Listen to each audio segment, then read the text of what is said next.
Hello and welcome to episode 40 of Nerds and Words. I'll be your host, Tim Allen 1337. Today we have a special change-up where Kerr has replaced Potion Shop for the day. Potion Shop's sleep schedule is way off, especially after our long podcast last week. I guess was kind of the catalyst of it, but nonetheless, we're going to fumble our way through some of these patch notes, talk about what's going on with the game and how we've been playing it, and hopefully talk about a little Mortal Online 2 at the end, along with some other games. So joined this week with Moreland TV. Hello. And Kerr. Welcome back, my friend. Yo, thanks for having me again. Anytime, my friend, anytime. So as we normally do, I think I'm actually going to start off with my week, and then we'll move on to everybody else. Wait, I think I'm having technical difficulties. Oh, man, I am. There we go. My week this week was pretty uneventful up until yesterday. I started doing T1 VOD reviews. And the Norelio special. Yeah.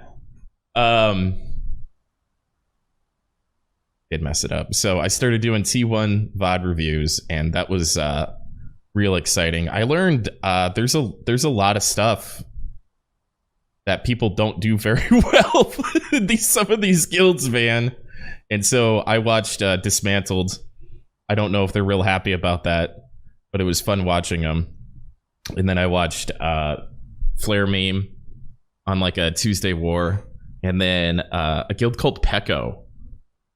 And their shot caller was amazing. It was actually insane. So I learned a little bit. It was a lot of fun, but it was a little toxic too. So surprise, surprise. Tonight's Node War should be pretty interesting.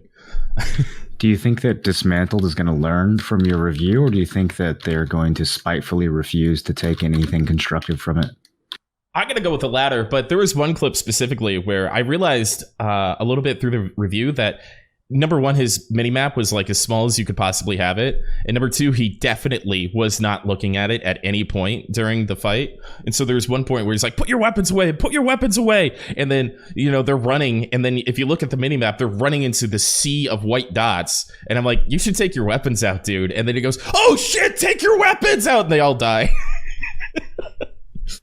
So What yo, you guys got to get me in on those T1s, dude. I haven't Node Ward in so long. well, you can't merc, so you have to join the guild. Yeah. What? You have to actually join. Yeah. Oh, you can't merc in T1s, huh? Yeah, we don't, Damn. no passive buyers. Yep. It's one of the reasons why T1s are superior. One of the many reasons. One of the many reasons. That makes sense. So I haven't Node Ward all week because my whole family's been sick, and I caught just a little bit of it, but I've been doing a lot, stretching myself pretty thin. So it's been nice to sit back down and play some video games here. Again, looking forward to Node tonight for sure. So how was your week, Marlon? Pretty good. Played a lot of Mortal. I tried a game called Hunt Showdown, which apparently has been out for a while, but people keep telling me that I should play it, so I tried that out for a few hours. It was pretty interesting. Had many very bizarre experiences in Mortal, but we'll talk about that later. And then, yeah, I think that's about it. Moved Pixie into my place, so I've got her cats running around in the background now. Until we're gonna be looking for a bigger place for just the two of us soon. But for now, she's hanging out here. It's cool. Oh yeah, I see there's a big cat contraption back there now. Yeah. So you might see some little rascals flying through the sky in the background. Don't climb on it. You don't think it could bear my weight? I do think so, but then it would tip over. Do you guys just prefer cats over dogs? Cats are just easier. I just don't have time for a dog right now. Agreed. When I am more settled, then I'll get a dog. But yeah, cats mostly just take care of themselves. Dude, I like dogs because like with dogs, they're so needy. Like you feel like someone at least needs you, dude.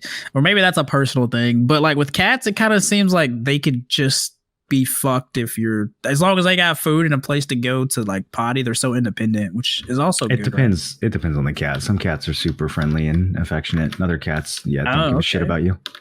I've got 2 from the same litter, and they're probably the most like vocal cats I've ever seen in my life. And they're constantly, if you move, if you walk, if you look at them, if you don't look at them, they're always like, I call it barking. They're always barking at me. They're just wow, wow. But it's because they want your attention. But so I've had to teach them to just chill out a little bit. Are you sure there's not something that you're doing horribly wrong every day? Why do you always assume that when I tell a story about like animals in my life, you're just like, well, you could just be murdering them or killing them, or they hate you, or maybe you didn't feed them. It's not the case. Okay, if you say so. Very nice to animals, Moreland. That's true. I saw the way you behaved at TwitchCon. I was looking for that joke. I couldn't quite figure it out, though. Good work.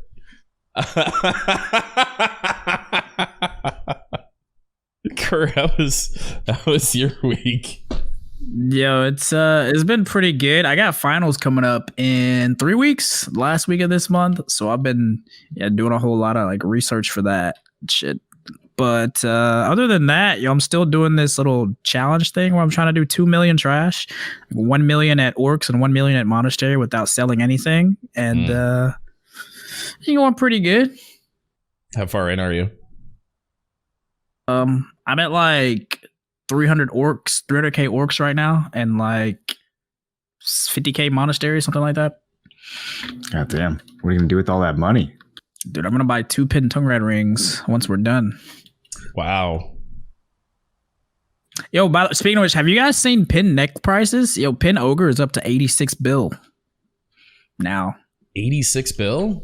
Really? Yeah, and that's how much I paid for my pin tongue red like 2 weeks ago or 3 weeks ago.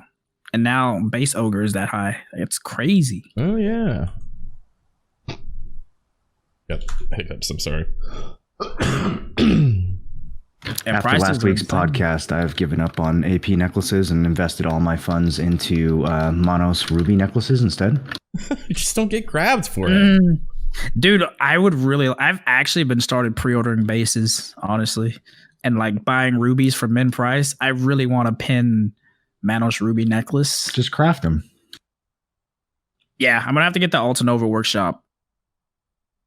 I need to regem. I still haven't regemmed resist gems and stuff. I don't really know how to do it. I gotta find somebody from Null that's gemmed correctly and just swap over. Yeah, it's just resist and everything. There's not that many options. I think if you're going full resist, it's like knockdown and boots, grapple and gloves, and then special evasion and chest is still really good. And then I think there's like a knockdown stun that you can put in your helmet, or there might be a float one. I don't. There's not that many options though if you just scroll through them. There's like a float stun defense for chest instead of special evasion. I was thinking about. Nah, you want that special evasion, dude. Yeah. That shit's still OP even in T1s because it's all multipliers. Dude. Yeah. Especially like once you get to the point where you have the Garmoth in your offhand and you're getting 30% across the board. Yeah. And then once the Node War change comes out, you can add 100 HP to the special attack evasion crystals. Like it's too good. Oh, okay. That's cool that's coming. I like that. Yeah, it's buffing a lot of crystals. Oh yeah, I forgot about that. God, we read about that like months ago. Right. I hope we get that soon. And then you can get 2%. You can get an extra 1% attack speed and cast speed per crystal in your awakening weapon. So that's really big too. Okay.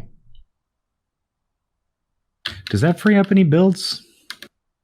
I haven't thought about attack or cast speed in a long time, but I've also I don't know, just food and elixir always takes care of that shit. Attack speed is insane though. No, like it's like percentage. So like the attack speed that goes with your alchemy stuff. So it's pretty. We need more of. Yeah, it's really really good.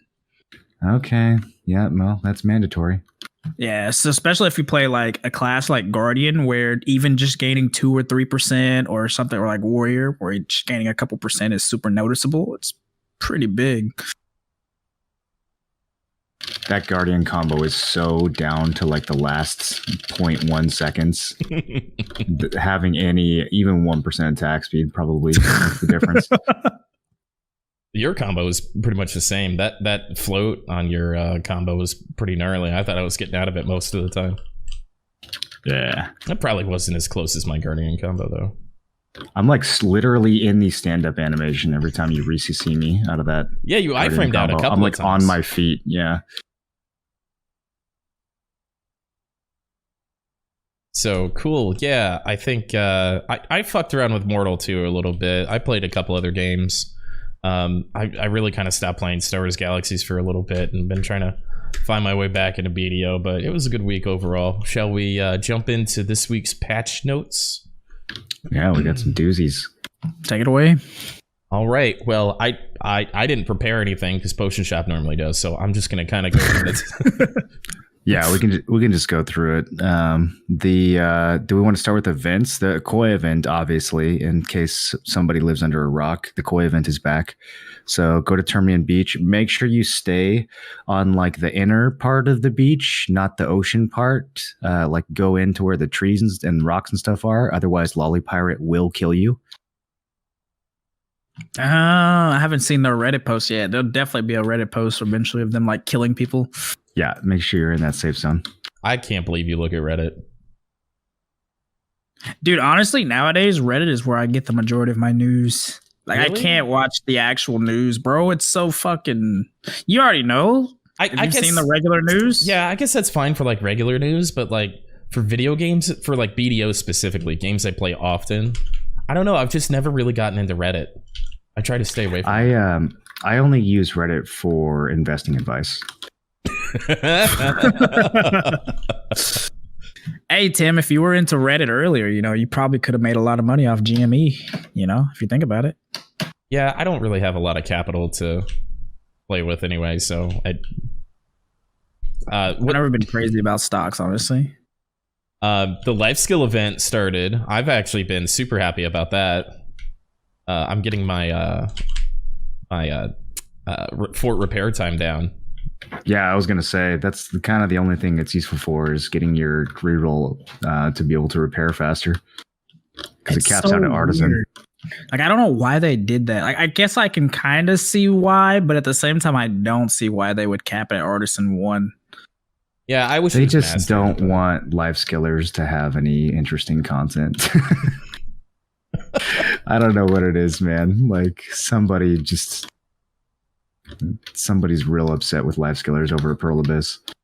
I mean, even if you like could easy mode get, if you use this with like birthday cake and stuff to easy mode get to Guru 50 cooking, it still wouldn't like even come close to Star's End money or anything like that. But the thing is, though, it's like all the buffs are additive. So like popping a birthday cake during a 100% EXP event doesn't give you more EXP like massively than just doing it without, right? It's just additive on top. Yeah, I mean, the main reason why I don't see why they don't just. But you have finite materials, right? So if I've got a big batch Balanos, yeah, true. Then I'd rather just pop them all at once.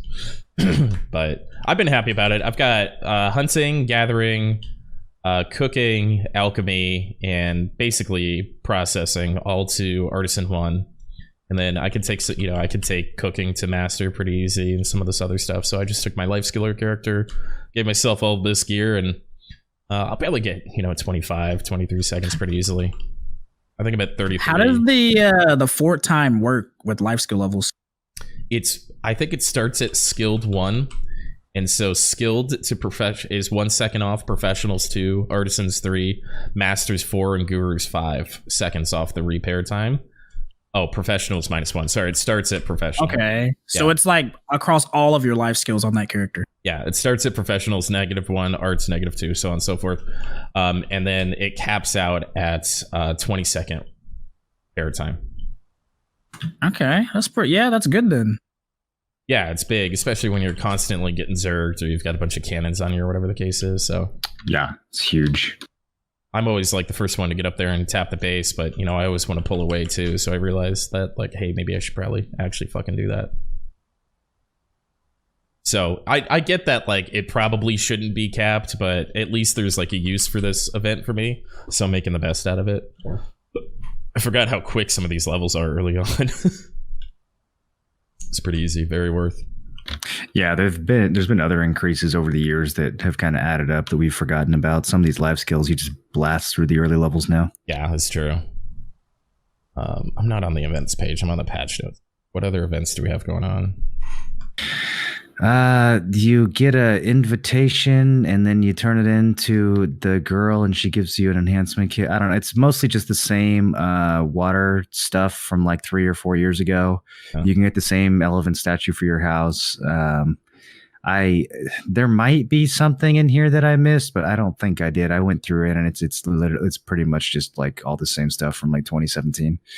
I mean, kois are great, right? Don't get me wrong, but like the copy pasta of 2017 Termian Beach is definitely getting old. Yeah. I think that they could have shaken it up a little bit. Even mobile Termian Beach was kind of fun and interesting. It had some cute little mini games. The mini games in PC are like cannon shooting, and you just want to die. Like, what do you guys think of them making so the beach can't get exhausted? Because like even if it's not exhausted, it's not crazy money.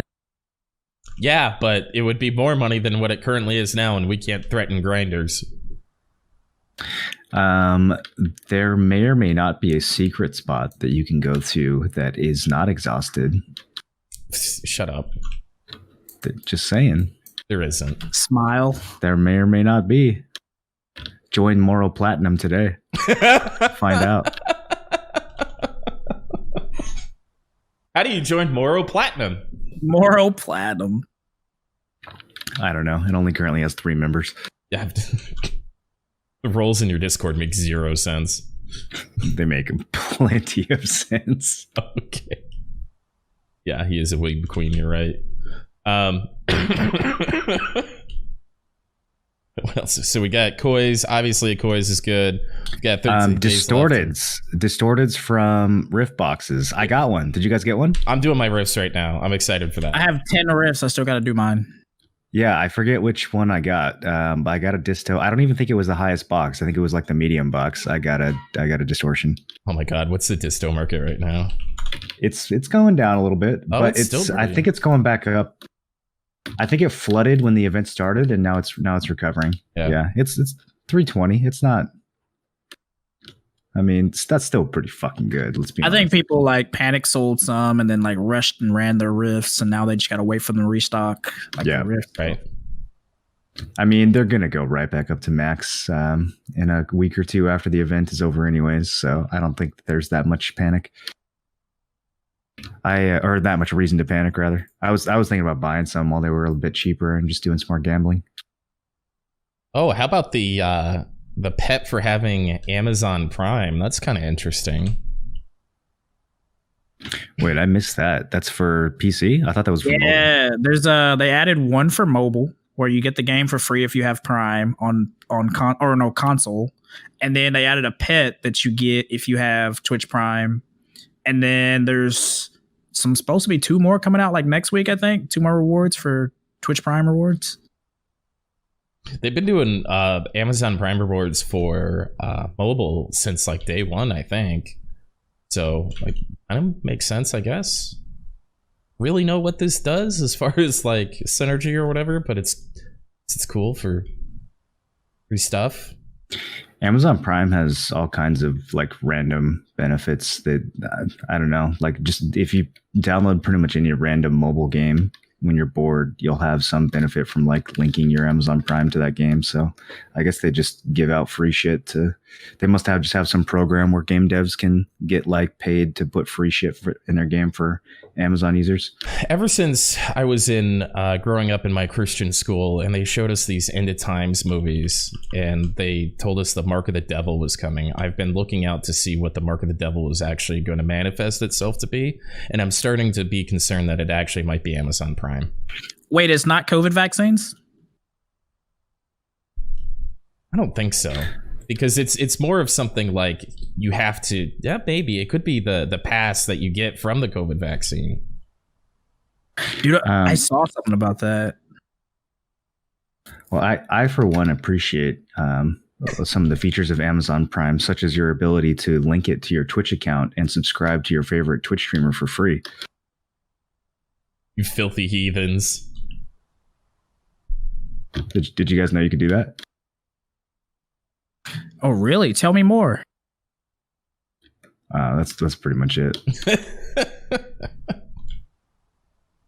One of my favorite memories is going to TwitchCon and Game Canadian ordered a drink on the airplane, and then right afterwards started pitching about how she can link her Amazon to her Twitch account and subscribe to streamers for free. Holy shit, he would.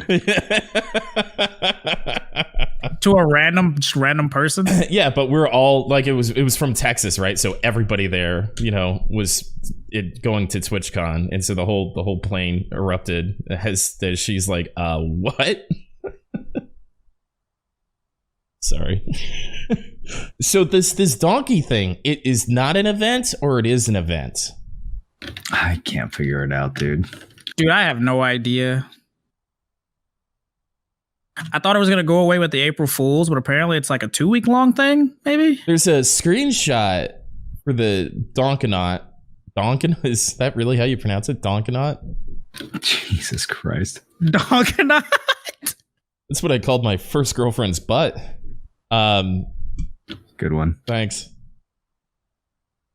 I don't know what to say about this anymore. I'm caught up on Donkonaut. It's an event. Okay, so chat's telling me it's an event. But there's 5 days left on like taking a screenshot with it. That'd be weird if it was an event. I'm pretty happy that it is. I had to try 5 times to get my horse. That looks like it's just about it. Is the egg thing over? The Easter egg thing's over, right? I have no idea. They did the floor and egg event this year? It was some weird version of it. I didn't do it. Same. Yeah, the egg thing's over. I was like so unconcerned about it. I had an alt over there for a while for like every Easter. It just lived in Florin. I guess they have events over there every once in a while. But now that's my Vel ult, so now I'm never going to do the Florin things ever again. Yeah, I think Koi and Distos are pretty much the only thing noteworthy with events this week. Okay, well, we can head on over to the patch notes then. It looks like we got a bunch of PvE updates. This is from the stuff from Global Labs from a couple weeks ago that we were talking about, right? Yeah, so we saw most or all of these changes coming already, but they're finally in the game. And yeah, some of these are absolutely drastic PvE changes. It's so interesting seeing Awakened Mystic PvE updates when it was like the god of PvE for so long. Like, that's how much this game's really changed. I can't imagine that. Yeah, some of these are pretty interesting. They said for Ranger that her cooldowns were too long, and so they fixed that by increasing her damage. I wasn't quite sure what that meant, but huge PvE buffs from Ranger. Kerr, what do you think about the Tamer buffs? It looks like this is mostly Succession. Did you play a lot of Succession, or did you mostly stick to Yeah, I played a lot of a Succession. So the damage buffs are really nice. I don't really understand the reasoning. They said we buffed these skills because no one used them, but they were like your bread and butter. Like, everybody that doesn't even play Tamer knows Bolt Jolt is bread and butter. So that was kind of weird. I don't know why they like made that decision. But yeah, the biggest issue that she has isn't really damage, because Succession does more PvE damage than Awakening. The issue is that she has no ability that lets her pull mobs, so she has to physically go and smack the mobs. And her AoEs are super small, being able to like super body block the mobs. So that's like the fundamental things that keep her in that bottom 3 range. So the damage buffs, they're nice, but it doesn't really fix. You're playing Lon right now, and you said that you don't even have to pull the mobs; you just one-shot everything. Why can't you just do that with Tamer? Yo, AoEs. Suck Lon at least has decent AoEs. Yeah, the blue text on these changes is real interesting. There's a lot of like many adventurers use this as their main skill. And I'm very curious, like, how they're deriving that exactly. Like, if there's any data whatsoever behind that, or if they're just like asked one guy at the office, like, hey, you play Tamer, right? Like, what skill do you use? And he's like, Whiplash. And then so they just buffed everything else. Like, I'm really would love to get some better blue text than what we got this week. These explanations were super weak and confusing. I would like to actually see some of the thought processes behind these changes. I was excited to see Musa changes though. Yeah, I'm hearing some pretty good things about Awakened Musa. It looks like there's some Succession Musa changes as well. They fixed it. It says Rising Storm now. It said Sea Tornado. They called Rising Storm Sea Tornado in the first iteration of the patch. So Okay. we were trying to figure out which skill Sea Tornado was. But yeah, so they were saying that Succession Musa just spams Rising Storm as if that's a bad thing. They said it may feel uninteresting to play. So clearly, these devs don't understand what makes Musa good. Literally, you're supposed to just be able to spam one skill over and over again. But unfortunately, they buffed all the Succession skills other than Rising Storm, which means you have to actually use multiple buttons now. Really, just a terrible step in the wrong direction, if you ask me. They should have just doubled the damage on Rising Storm and called it a day. Such a Rising weird Storm boss. spam back at Sawsons, dude. Just getting So good. completely- That's just when the game peaked, spreading? dude. That is when the game peaked. We had one stream where we didn't bring up Sawsons. Now we got to bring it back down to 0. And he's not even here, dude. What are you doing? Dude, I Those don't were think the I can days. go. I don't think I can go a week without saying Sawsons, bro. Yeah, I have no idea how to evaluate these suck Musa changes because I've never played one or seen one. But the Awaken changes are insane. This is a fuckload more damage on a lot of his critical Awaken skills. So Awaken Musa we might be sleeping on Awaken Musa in PvE now. He might He be worth seems to taking a look. be middle of the pack. I was watching some people grind on him, and he seems to have gone from bottom 3 to around middle of the pack. I mean, with especially with Elvia weapons, like those, Musa is the perfect class to use those because he can get from pack to pack instantly. He's got a bunch of big AOE's with fairly short cooldowns. He can rotate. He's got to have just insane speed at Hadum if he picks up one of those weapons. If only we had somebody on this podcast who had like tiered out every single class in their specs PvE, so we kind of knew where it fell. That'd be pretty cool. You should work on that, Kerr. Just ask chat repeatedly what they think about Musa's viability one day after the patch. So Didn't Potion make an amazing ranking? yeah, but aren't you here to take his spot permanently? We're gonna need that Kerr tier list. We're gonna need that Kerr. All right, well, You have 1 week. Start asking chat. if you grind on Musa, you actually have higher drop RNG because it fills your cup faster, and that's the cup we is go. basically Yep. what determines your RNG drops. I'd rather see a tier list from Kerr about how racist other streamers are. Where would Tim fall on that? just out of curiosity. Tim is the bar, bro. The fucking bar. What? Like the bottom bar, right? Like the whole. You've invited me to a cookout multiple times. I'll have you know. Yes. Right. So I can't be that bad. Anyway, Multiple cookout. it's true. He has. He did uninvite me once, but then he quickly re-invited me. So No, I let's see. wanted to ask you. You played before you had like your big warrior enhancing session. You played a lot of Awakened Musa, right? Was that like your go-to class? That was everyone's go-to class, dude. There is no better grind in this game than Awakened Musa. Even now, when I'm doing potion grind, I put some Oasis weapons on a Musa when we got all those J scrolls and went out to Blood Wolves. And dude, I was fucking eradicating Blood Wolves. I had to like double the size of my normal rotation out there. That class is just so fucking fun to grind with. Wow. I played Mewa when Musa was popular, and I just always kept saying, wow, if I had a couple $100, I'd reroll over to Musa, and I just never did. Somebody in Aftershock was always like the same gear, but Musa, and like all of his numbers in every situation was always better than me. It's so satisfying to play. You're just constantly dashing. You go up to a pack, you blow it up with this huge like fiery circle, and then you just go on to the next pack, do the same thing. It's such a weird kamikaze in PvP, though. He was the best grind class for what, more than 2.5 years? Like right up until Mansion was peak. For a while, it depended on what content, but yeah, like he was really good at Monchums. He was really good at Centaurs. When like Ackman and Hystria started kicking in, then he was way below like Ranger and Sork. But for a long time, in the like early Awaken era, in the Valencia days, when like Centaurs or Monchums was the best grind, then yeah, Musa was just incredible. Who was that? He was one. sick. 3 classic. That pirates. one Musa. Vanguards, I think was his name, who was like just pulling some crazy numbers while everybody else was he had like the top trash at like half the spots in the game on his Musa. Maybe Vanguards. Vanguards, yeah. Yeah, Vanguards. Vanguards was a warrior. Okay, yeah.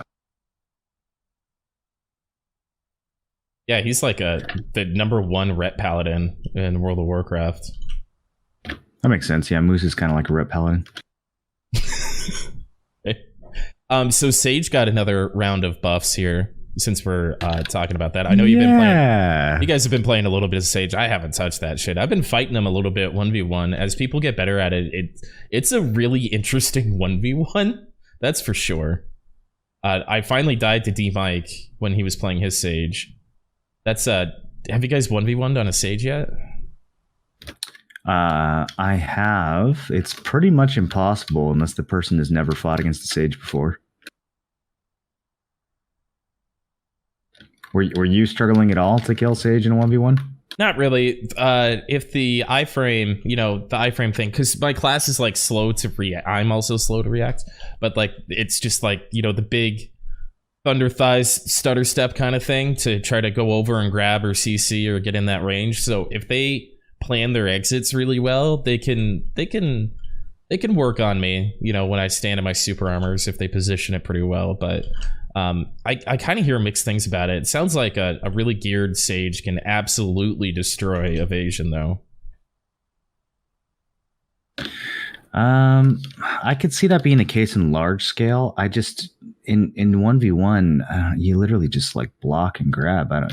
Maybe against classes that can't grab and you're like trading super armors, maybe it's a little bit harder. I don't know, but against any class that grab, I would still think he's at a huge disadvantage. I mean, most of what he does is pretty telegraphed. Like he goes invisible. Oh, I wonder what's going to happen next. It could be anywhere.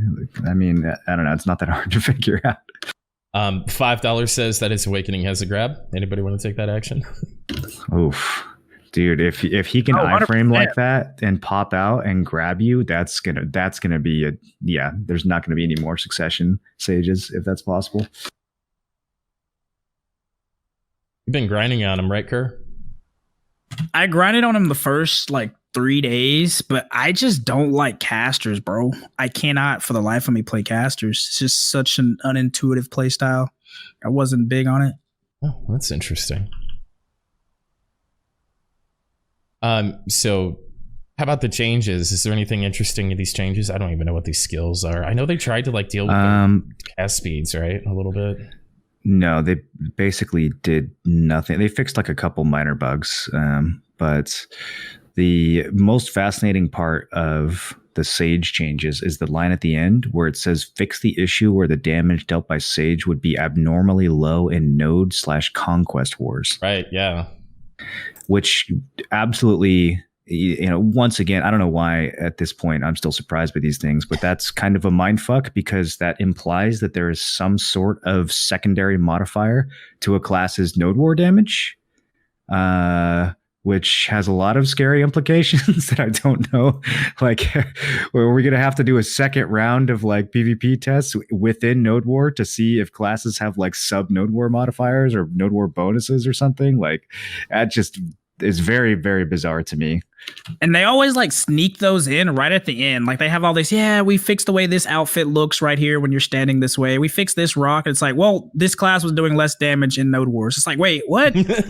Expand on that, please. Why is that even possible? Why is there an architecture of code that allows that bug to even exist? I'm very confused. Yeah, they just sneak it in at the end, out of nowhere.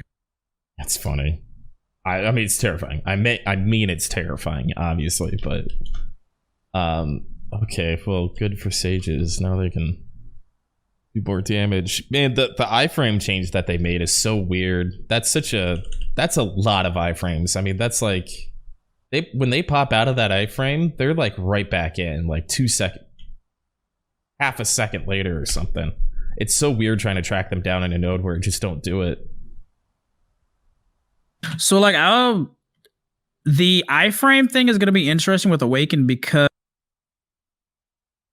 when you have Prime of the teleport skill, you can move that mobily, but you can't with Absolute.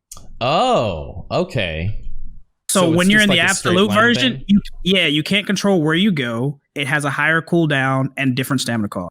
Okay, that's good. So at least that's like a balancing thing. So it's going to be curious to see what they add with the Awakening kit because the Absolute version is so much worse. Do you think it's going to be like Nova, where the Awakening kit just goes a completely different direction that nobody expects? With that spear leak that we saw or whatever, that doesn't look like looks like it's going to be like a melee thing or something, you know? Yeah, what if he becomes like a fast animation canceling warrior with like one iframe and that's it? Somebody said his Awakening is going to be his shift R&B. It looks like that. It looks like he's just casting his shift R&B. Well, here's your Awakening. Pretty similar. I mean, it's a javelin, yeah. I guess it could be a javelin, right?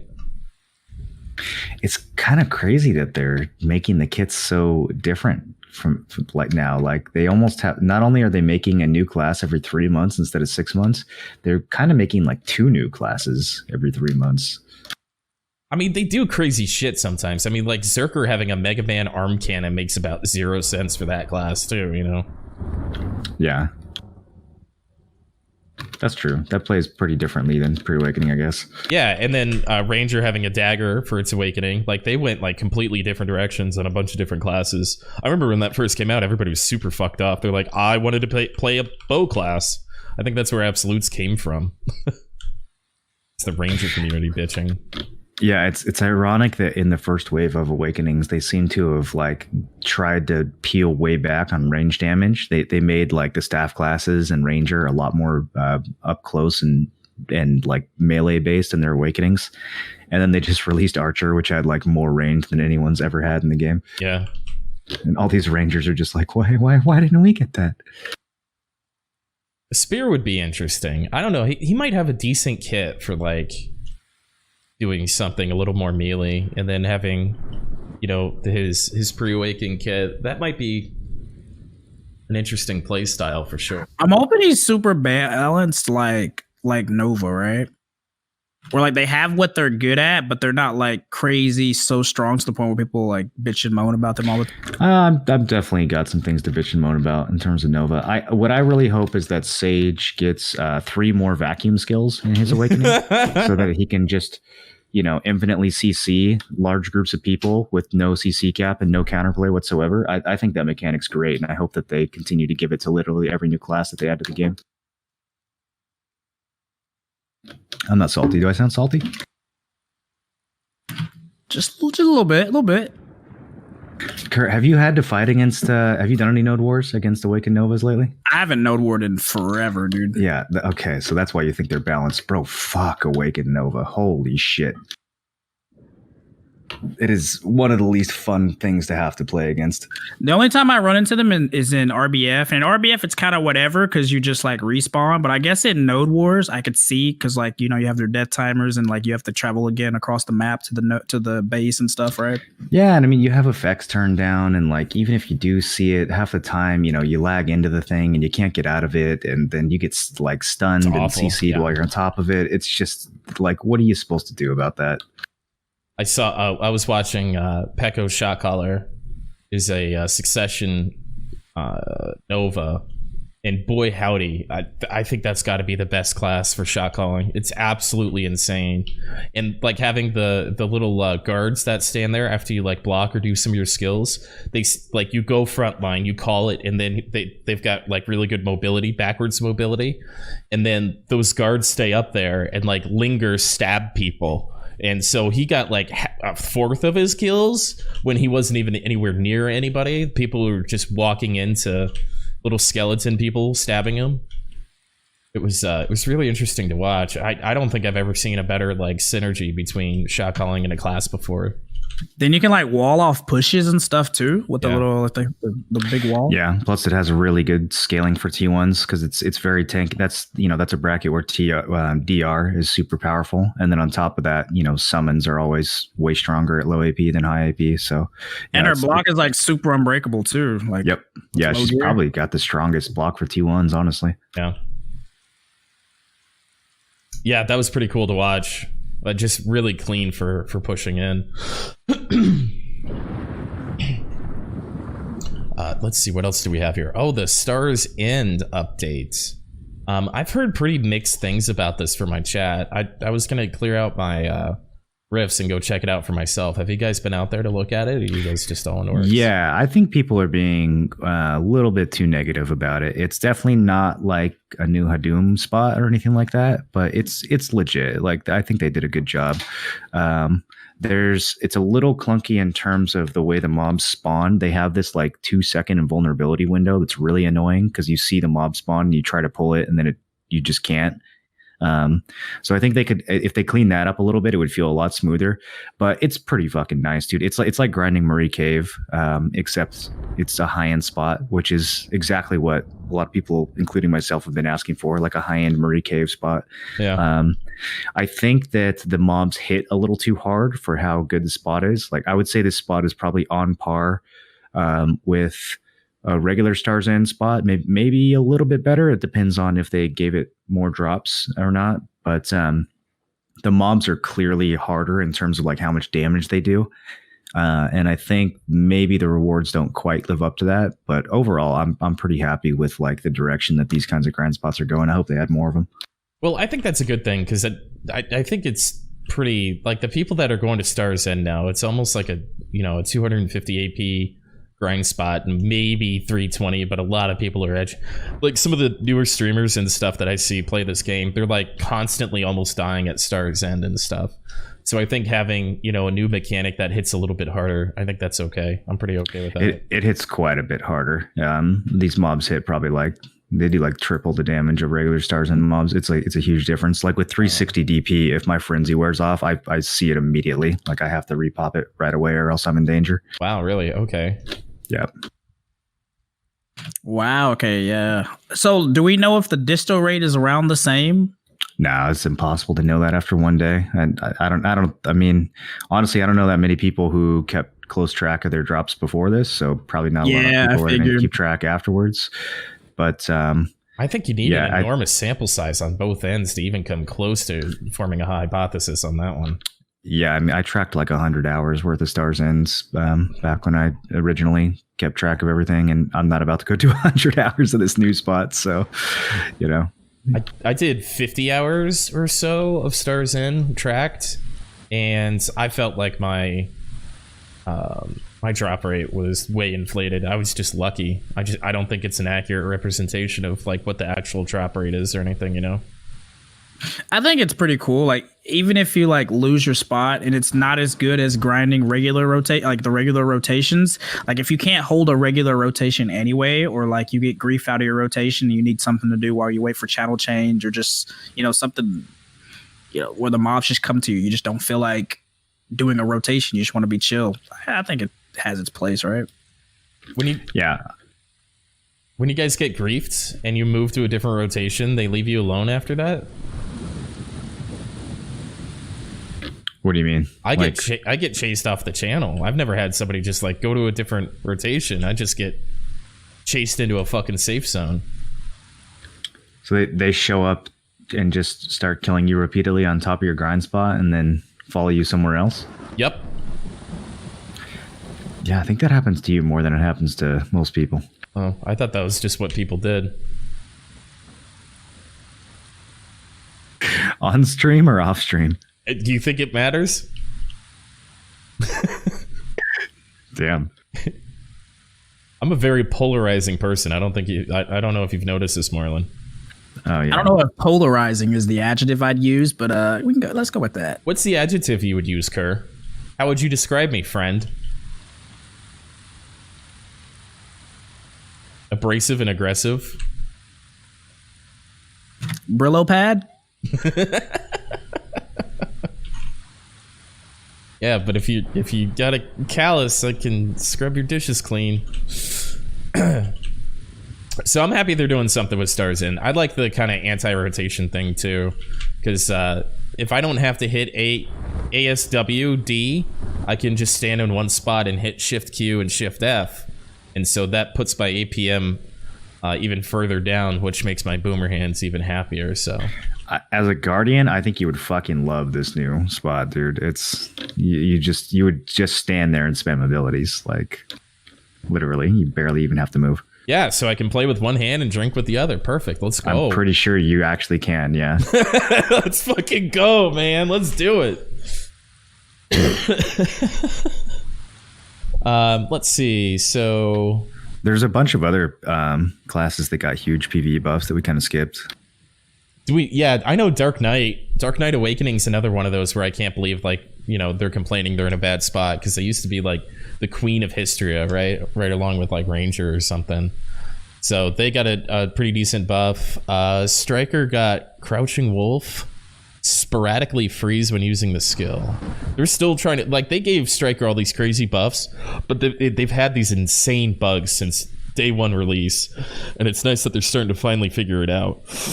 I wish they wouldn't. I wish they would leave the bugs in for that class. They so overtune that class in such a disgusting way. I think it's a really fun class, but I think it's kind of a niche thing. For it to be like flavor of the month, everybody's got one tagged. And, you know, I don't have anything against Choice, but fuck Choice for tagging one. You know, just making it even more popular in meta. Because now everyone's gonna do like, thanks for ruining the game, asshole. You have this much responsibility. You have this much responsibility. Why not tag like a tamer and be like, this class is actually kind of fucking crazy or something? You know, you really had to go and do the striker thing, so, you know, I'm pretty upset at him. Just gotta keep up with the meta, dude. Zerker Striker. Yeah, combo. the same way he's like, yo, I think Offit is a really good weapon as he's rocking C20 evasion. That's kind of I think isn't Offits it? are really good weapons, and you guys should go and get Offits as he has fucking C20 evasion, dude. Yeah. Oh god, that's funny. Ron to you, Choice. Ron to you, homie. We need to get him on the podcast. Oh yeah, I keep meaning to ask him. I'm sure he'll do it now. I just said I was mad at him. I don't think I called him a name. Let's see what else is here. Some pretty crazy Suck DK buffs. I didn't see that one coming. I thought Suck DK was doing all right, but apparently Dude, Suck DK was already the superior spec. Just kind of weird. That Suck DK. There's a lot of these classes that are kind of like not as played as much anymore. That are just slowly getting these huge PvE buffs, and I don't know, man. I think it's going to be worth taking another look at some of these. Isn't Suck? There's what's the class they call a better DK? Isn't it Awakened Nova? Is like a better DK? No, I think Hashishin is the better DK. Oh, is that what it is? Yeah. So I think I think that's going to be natural, though. I don't know if every single one of these classes, especially when they're like taking some of the animations from one class and putting it into another, I don't know if that is going to be avoidable or something you can really fix with multipliers and stuff. I don't know though, because like I've always been like super anti-Musa, and I think they just need to like start from scratch on that. But it sounds like these multipliers and stuff might bring it back into being viable. Yeah, I think multipliers absolutely could fix Musa. I mean, it's not the only problem that he has, but the other thing is that new skill that they gave him, Eradication, with the big accuracy buff. Like that's a huge change for Musa as well. So when you start to stack all these things together that kind of slip in, you know, month after month, it really starts to add up. It's just people just have to actually go back and try it. That's the thing, is that people put these classes on the shelf, and then, you know, they get buffed and it's like, oh, okay. And then they get buffed again, and then whatever. And then, you know, by the time they've been buffed like 5 or 6 times, it's like, oh yeah, this class is godly now. Whoops. You know how long I've been meaning to go back to Warrior to try it again? But I just, you know, Striker was a better Warrior for so long. It still is. Yeah. Well, I don't know. Warrior and Striker have both been on this like massive buff train. You talking about PvE or PvP? Yes. I don't know, dude. Like, I feel like Suck Striker is still just straight up better in PvE, and Awakened Striker is still just straight up better in PvP. Yeah, but they're both like almost the best at PvP and PvP. Like a Awakened Striker's fucking nuts now. Their combos literally turn off your monitor. Yeah. And the combo for Suck Strikers definitely turn your monitor off. So I don't know. And then Warrior's 1v1 ability, it takes more skill than Striker for sure, but if you're like even just casually good at Warrior, it's absolutely insane to PvP against an Awakened Warrior. But I'm just a Guardian, what do I know? Yeah. Who else got buffed? Anybody? The Mystic was kind of whatever. Noichi got a bunch of. Apparently, the Ranger was pretty good. Yeah, the Ranger got a bunch of percentages. Kunoichi got a bunch of buffs. Look at this. They need it too. Frosty is like a big Kuno fan, and he's always. I saw his title past couple days have been trying so hard not to tag a Kuno. That man is just. We should do it, man. That Kuno grind was real fun back in the day. It just didn't keep up with the rest of the game. He's a glutton for punishment. He won't tag it because it's viable now. I think what's going to happen. No, I could make 5,000 trash. No, I'm not going to do it, dude. To be fair, though, he is on Hash. Hash is literally like A+ tier in every aspect of the game. Like, I probably wouldn't want to give up the Hash grind either. Yeah, if you've got Hash figured out, if you've got a rhythm on that class and you have a lot of practice on it, why the fuck would you ever play Kuno? That's a really good point, too. Hash is literally like a better Kuno, better DK, all just like rolled in one. See, I think this is kind of a side effect of having a bunch of classes that release, so often, is we really don't have time. Like, Nova was out before we started realizing that, like, Awakened Hash is actually pretty fucking great. Like, it takes so much time for these classes to flesh out, and they really don't give us the time to, like, by the time the conversation should be like, wait, so this is how Hashishine is fitting into the PvE and PvP worlds. We're already talking about what Nova's awakening is going to be and if she's going to be a mage or not, kind of thing. And I really kind of hate that. That's probably one of my most disliked parts of all these classes. The biggest thing with Nova is that they just took too long. So like I put all my gear on Nova because I usually play the new class. So I put all my gear on Nova when she first came out, and she was fun. She was nice, but then they followed that up by like doing changes every week for like 2.5 months. And by that point, like when they were finally done fixing stuff, I just didn't want to bother going back to it. Like, is that what it is? Is that we're getting? She feels so much better now, though. Honestly, man, like she feels way better than she did at launch. Like they actually kind of fixed the class. They maybe overfixed it. So is it maybe that's a more accurate description of it's not necessarily that it takes us time to figure it out. It's that they're giving us partially completed they're giving us classes. Yeah, they're absolutely giving us partially completed classes. I mean, you can feel that. You could feel that on Nova big time. You could feel that on Sage even more. I was really expecting Sage to have the same path as Nova, where we would get 10 pages of patch notes the first couple weeks, and that I'm kind of shocked that hasn't happened. I guess they're probably just waiting for Awakening to come out before they really go through and fix the fundamentals. But yeah, Nova was absolutely probably the most incomplete class we've ever seen. I mean, if you just go judging by the follow-up patches that she had, which is strange because Hashishine kind of the opposite, probably the best, most put together class on new release that the game has had in many years. Yeah. So I think there's probably just separate teams of people working on it, honestly. If I could ask Jaehee one question, it'd probably ask him how many classes are like complete, like ready to go. And then follow up, what's your playtest protocol? What's your main? Non-toxically, what's your main?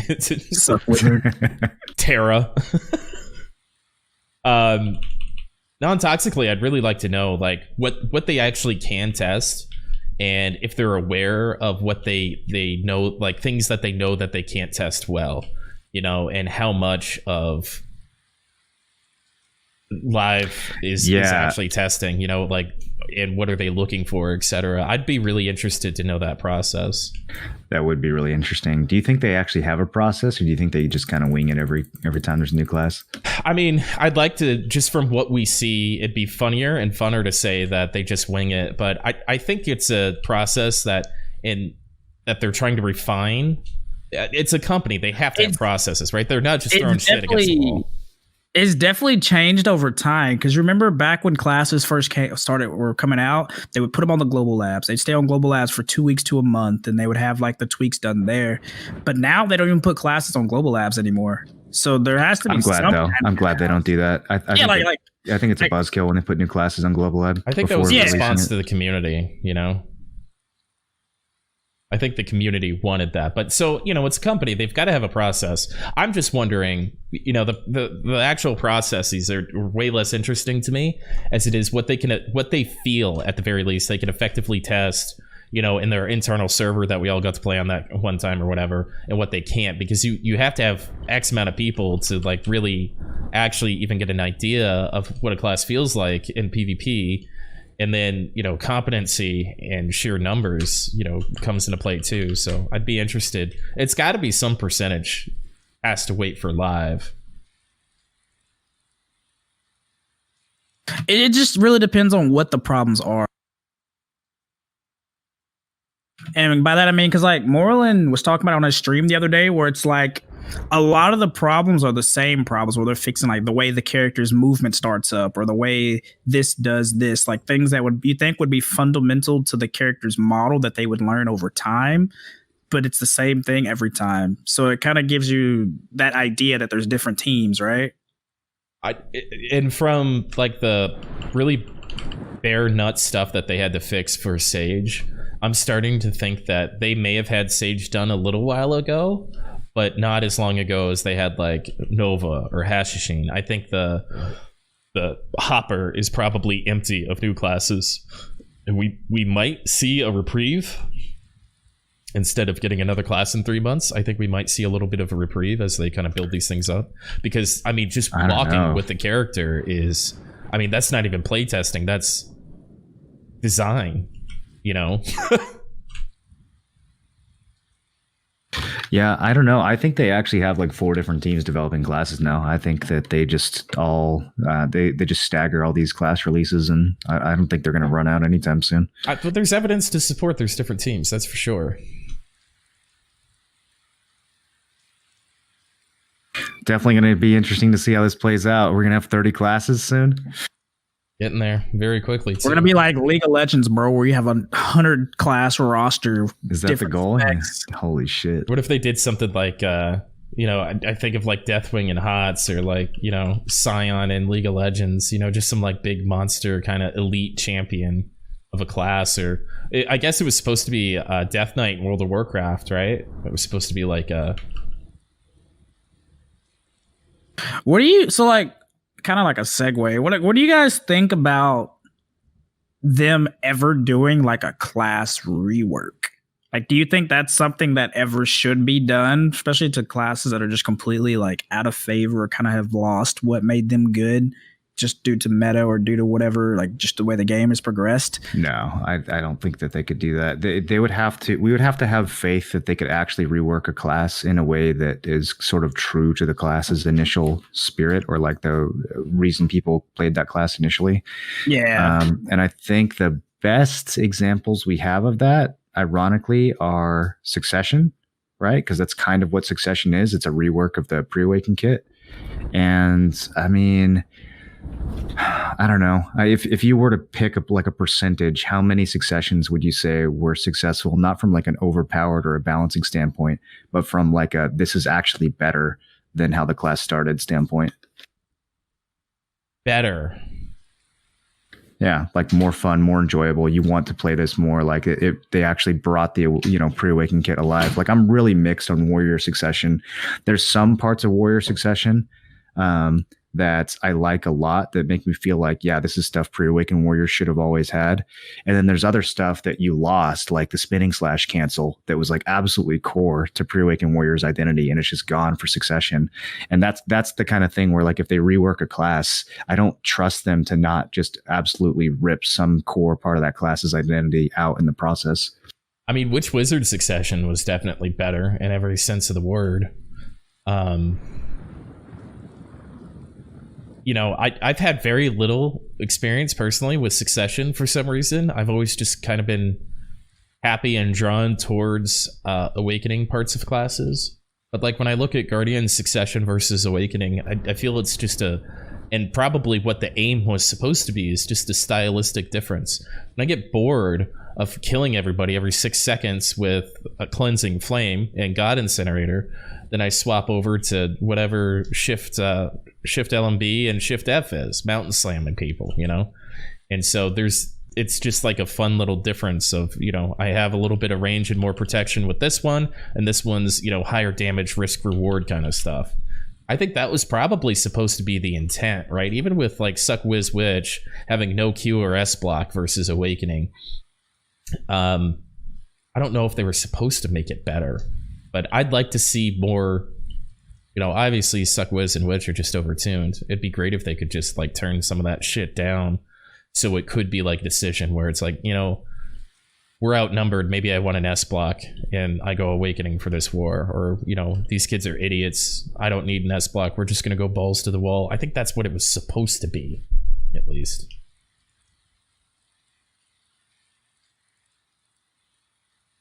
Does that make sense, sir?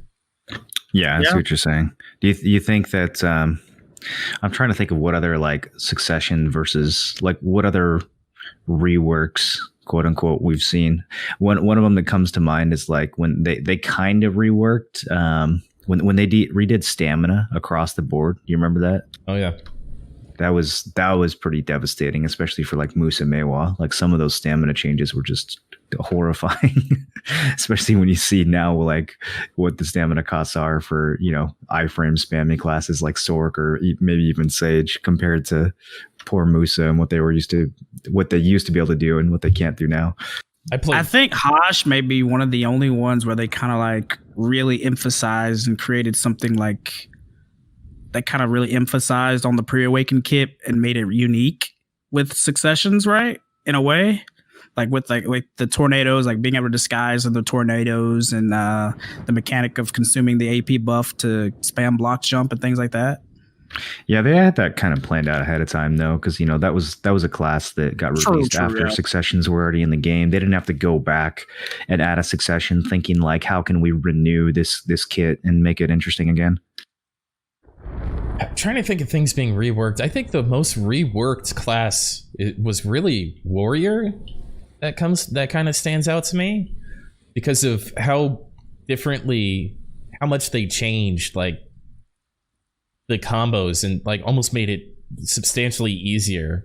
You know, like the community kind of figured out a way to play the class, and then they almost updated it to work with how people were playing the class with kind of the hot swaps and some of the cancels and stuff like that. I think Warrior has probably seen the most amount of changes in this game over any other class I'm familiar with, at least. Yeah, it is definitely way different now than it was even like before Succession. Like playing Succession for a year, then switching back to Awakening, it's crazy how much easier a lot of things are.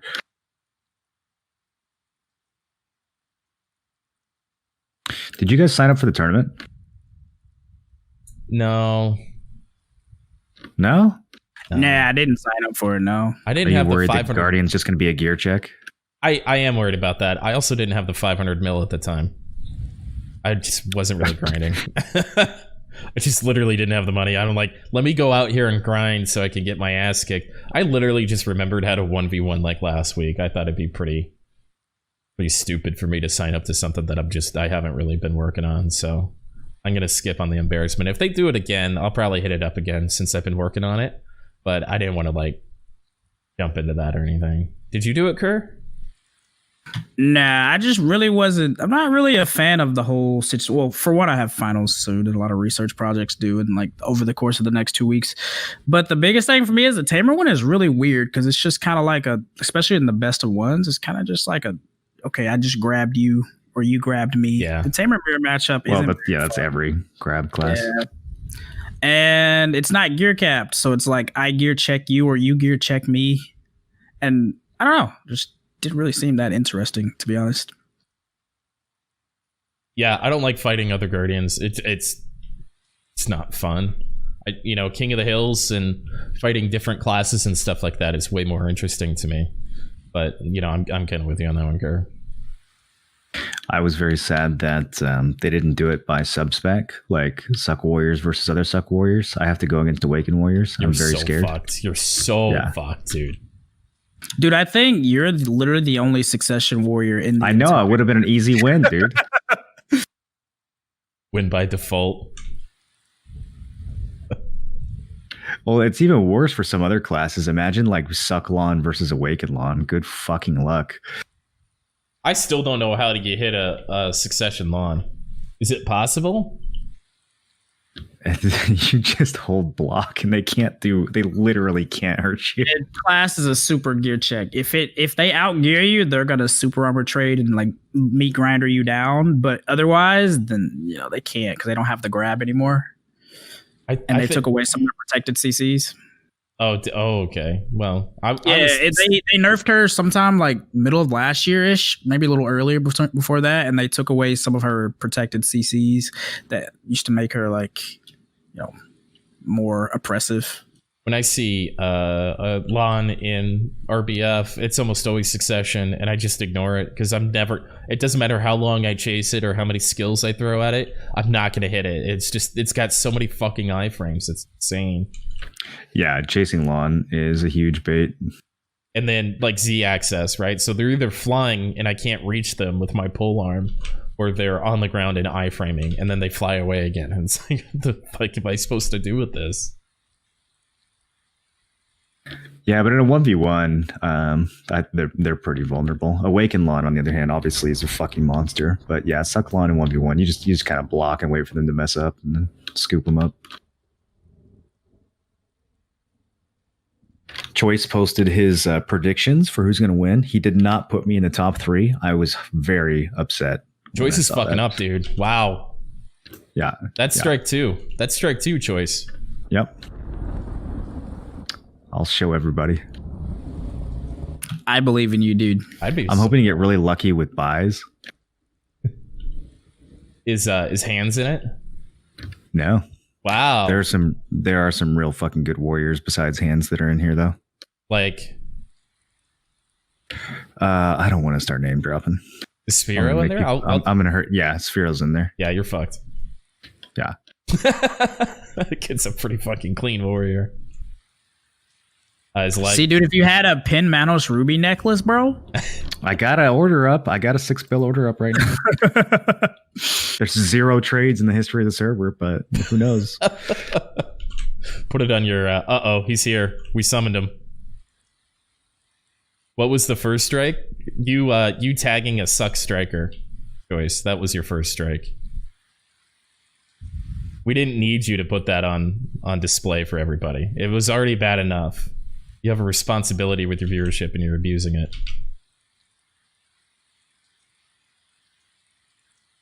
What's next on the docket? So wait, what was the rewards for this tourney? Is this tourney deciding like the round table for their balancing shit? Like are the winners just? Do you think they're actually going to have any say in balancing? Surely not, right? Just like a visual. It's just like I don't know. Balancing it out. It's a tournament. Well, the way I understood the tournament was to find the best quote on each class for them to make a round table to discuss balance. But yeah, I don't know. I think this will be an interesting display of how much gear really matters. I don't know if it's going to be possible for this fucking community to be able to kind of take gear and skill and put those to the side, but it'll be interesting. I bet I bet it's just going to be one of the top 3 geared people that enter it that win. For each class, almost universally, even grabs. I don't know. There's a couple classes with a longer combo that can probably break through some gear, but outside of that, I think this is going to be a display of how important gear is. Dude, the Zerker one is going to be a shit show, especially the best of one. Like, because like the Q buff is basically like a round win for free, right? Well, if I was a ranger right now, I'd be watching Time Bomb's VODs to see how he infinitely not down smashes people, and I'd just be doing that because you basically kill anybody because you never get off the ground. That's going to be kind of a funny bracket to watch. I might take a peek on that one.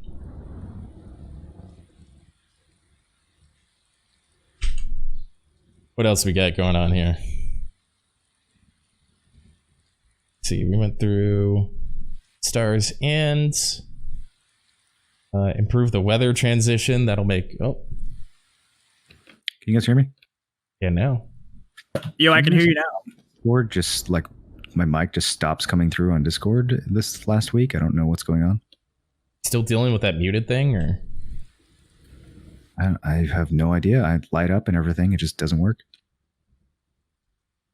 I thought you guys were just being rude and talking over me. No, sorry, man. Yeah, we didn't hear you. What were you saying? I don't remember. I was talking about how it's probably going to be a big gear check overall. Like, top gear people are probably just going to win. And Rangers. Yeah, they're doing some weird thing where you start off with your gear, but then for the finals, you use a trial character or something, or maybe like there's gonna do or maybe the international version is trial character. I don't know. There's some weird thing where they're like gonna make you use trial characters at the end of the tournaments. I don't know if it's like for this tournament specifically, or if it's for some like future tournament where we're fighting against people from other regions. But yeah, I thought that was a bit odd. Like it's almost seems like it should be 2 separate categories. Like there should be the trial tournament and there should be the uncapped tournament, and those should not be the same. It should just be trials. But didn't they do that for the 3v3 thing? Wasn't it use your normal gear to get qualified, and then it was trials? Yeah, they did the same thing. I guess they just don't have it's too much work to like come up with a test account that has the same gear as your main account, and so they just threw in the towel and gave everyone trial characters. I don't know. It seems like a pretty lazy solution to me. Didn't they put weird weird stipulations on it? Like you can't use food, you can't use Alc Stones, things like that as well. Oh. I don't know if they had. I mean, the arena has some of those rules already built into it, but I don't know if they like took away Alc Stones or something on top of that. How do you do a Guardian combo with no Alc Stone? That's a good question. Yeah. Yeah, there's a lot of weird things that change, especially for 3v3 when you go from having uncapped gear to having trial gear. Yeah.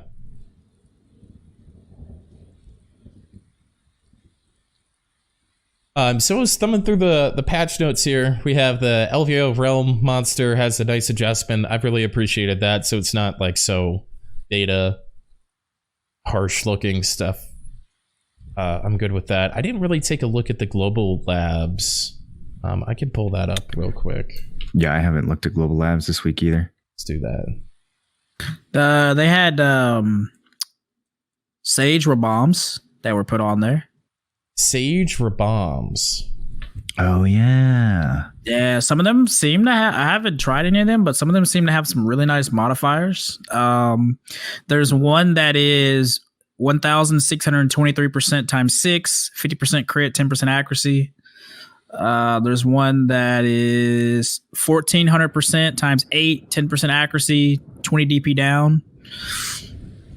But I don't know, how that's going to translate to PvP, because the PvP always has their own separate damage modifiers. But here we go. Weak barricades and weak barriers that can quickly be installed during wars have been added. When using a weak barricade and weak barrier, it takes 5 seconds to install and 20 seconds to complete construction. That's actually fucking huge. That is a game you like changer. I'm not saying I like it. I'm saying it's huge. I don't know. I do like it. Because when your base is completely stripped, being able to put something up is such a big difference, especially if you like pull off the supply depot rebuilds. You really want to, and as that's building, you want to put some sort of barricade or breaker there. So you just throw down recuff centers or barricades or anything that you can to get in the way of it. So you have that much buffer of trying not to get your rebuilds yeeted. So people generally, defense and stuff, would carry a bunch of extra barricades just to throw down as fodder. And so having this is actually pretty cool. I'm sure they're weak, as they say, but I noticed in C1s a lot of guilds just completely ignore de-annexing the barricades, and they don't realize in a lot of cases how important opening up a base is. So just That's true. As far as my perspective, this is really going to be interesting in the T1 scene for sure. Even though all the annexes get yeeted pretty quickly, but I like that. Have they backed off of the new anger system yet? Have you guys followed that at all? I'm still thumbing through this here. I haven't heard anything about it since they added it. Yeah, so they added this new thing. I don't think it made it to Korea. I think it's still just on Global Labs, but you basically get a buff for dying. It's like really fucking dumb. You like, the more you die, the more your rage builds, and then you become Super Saiyan after you're like mad or something. It's god awful. And I wonder if they're going to keep that in. I wonder if they're now balancing additional mechanics based off of that. Like maybe these faster barriers are there to keep people from just inting on a fort to build their death timer. Like, you know what I mean? Maybe they're trying to add mechanics in to punish you just throwing bodies and building up your rage. Well, I was watching, I think it was Flare Meme, and I think out of we'll call it 20 pushes that they did, 18 of the calls were to just rush in there and die on the stick. The chat was just typing die on the stick over and over and over and over again. And so I thought that was a pretty fucking stupid play, but maybe he's just on top of it, practicing for the new meta. Yeah, I mean, the devs are literally going out of their way to reward that kind of gameplay, which I think is probably the worst part of Node War, the fact that you get rewarded for throwing your body at a fort instead of actually, playing with any sort of like tactics. So I really hope that doesn't make it into the live servers, but if it does, then at least maybe now we have some more mechanics to keep people from just AFK pressing W and into I just wish they would give us the Node War changes already. Well, so to kind of no see them, because Korea's had them almost 2 months now. They had it for a month and they took it away. Yeah, really, pretty much openly admitting that Korea is the beta test right now. Wow, I didn't know they took it off. Okay, wow, what the hell? Well, so I think like solutions like weak barricades are way better. I think it almost kind of. So a problem is your base is overrun and you can't do anything about it. Solution: just make yourself stronger because you died a bunch of times. Wrong. You don't have to do anything for that to happen. You just have to be bad at the video game. Other solution: weak barricades. Use a little bit of strategy. Here's the tools. Figure out how you're actually going to do it. So I really like stuff like that. And the whole rage thing is so stupid to me. So dumb. Yeah, really weird. Like, why do you? I think this barricade thing is pretty interesting. I think this could actually add some depth. Give builders some more options. They've been adding a lot of that extra stuff to for Node Wars and Sieges. Like, they added the little tank thing 3 weeks ago when they added the little desert drilling mechanic. So they've been adding a couple different Siege / Node War tools, but I'm not too sure on their effectiveness. But I've been saying this for months now, that they've got all these cool things just hanging out here that we're just we're about to suffocate from holding our breath for so long. Have you guys seen the tank? Do you know how it works? I've never tested out because it's a Global Labs only thing. I don't even know how you would test out a Siege or Node War tool or something like that on Global Labs. Yeah, I don't know. I'm pretty skeptical of like any kind of siege machines in this game. I don't It think gotta that. look like a flame tower on wheels, basically. Yeah, I don't like that. I don't like ogres or trolls or muskets or any of the other weird shit. I think that this game has really good combat, and that should be the focus. The whole, I don't know, a moving tank is very. Like, it is possible that that's cool, but I'm definitely kind of cynical about that. There's extraordinary hunting quests that pop up in all hunting areas on Global Labs. Did you see that, Kerr? Yeah, I was sitting here reading over it. So it looks like these like rare hunting mob things pop up while you're out and about, like hunting, and then you kill them, and you can get a quest to get forest furies. So it seems. Oh, they fixed hunting. And forest furies are what, max price right now? Have been for you a know, while. If you can get a decent amount of them, you know, it could be a nice little boom of extra money. I guess it depends on how common they are. You know what else is max price? Meat.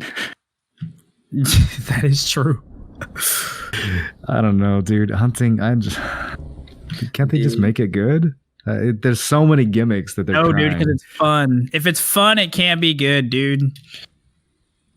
Dude, the sniper game is like one patch away from being some of the coolest concepts. Like, they just got to clean it up a little bit. They did so much work and then just never fixed the last 5%. I don't know. Quests, cool. Good quests. The only other thing in here is they're doing a little bug fix on Guardian. There's apparently a hole from Juggernaut, the run forward, into one of our super armors. Oh yeah, that's a big hole. Wow, so that's cool. They're giving us like a really clean super armor engage. That's interesting. Oh yeah, you didn't have enough of those. That's good. I don't know who was doing that, but I guess it's an option now. Normally you just go into cleansing flame, and that's clean. Interesting. And then there's some other bug fixes that I've been going over that doesn't really look like it's anything that matters quite substantially. So, Yo, you looked over the image of the spear, the Sage Awakening spear. we talked about that. Oh yeah, we talked about it at the start. So wait, what do we actually know about the Sage Awakening? Was something leaked or teased or? Yeah, they put a picture of him wielding a spear in his what looks like his awakening outfit in the patch notes of the Global Lab. Is that really him? Have you not seen it? any? We haven't seen any animations. We just saw a weapon. Yeah, he's just Yeah, just him holding a weapon that they put in the Global Labs patch notes. Yeah. Have you not seen the image? I have not.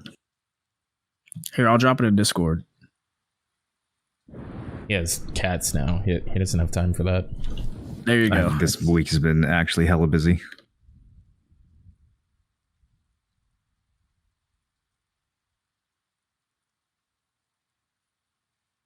Ooh, it's like a sparkly spear. It's a magic spear, a mystical spear. Somebody in my chat was like saying it looks like that quest spear from Valencia 1 that you combine the Kobliana spear or whatever. Kabelius, that makes Kabelius? sense. He is an ancient lad. He ought to use ancient weapons. Oh, that does make They were sense. talking about that in the partner Discord. How something about lore. I don't know. I fell asleep when I saw the word lore, but it's some quest line, Valencia quest line. You put together a Kabelius spear, and they think this is that. Yeah, but look at the way he's holding it. He's not holding it like a stabby spear. He's holding it like a javelin. He probably throws this thing. I don't think this is going to be a melee. I think this is more ranged. I think he's Zeus now. Think he's gonna be mid range throwing lightning bolts and shit. I think he's throwing lightning bolts. You have an NDA curse, so I'd refrain from leaking the partner Discord. It's true. You might get sued for all your net worth. Yeah, I'd hate for them to get $30. They're gonna get that You're right. microphone, man. That foam behind you is looking pretty nice, Toad. Oh shit, you're right. Is that it for BDO? Yeah, I think so. If I had a little Do bit. we have? Go ahead. I was just gonna say, do we have any other interesting BDO news on the horizon other than the tournament? Are you guys gonna be watching the tournament? I'll probably watch some of it. I'm interested in a couple classes, more so for the upsets that could happen in best of ones. Like I'm interested to see who's going to be deciding the future of glass balance in this game. I don't think it'll be anybody from our server.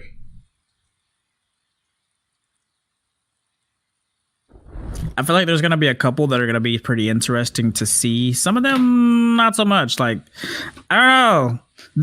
I don't know why they did Shy. Shy's kind of an interesting. Dude, no, Shy PvP is lit. That's actually going to be the best one, is watching Shies go at each other.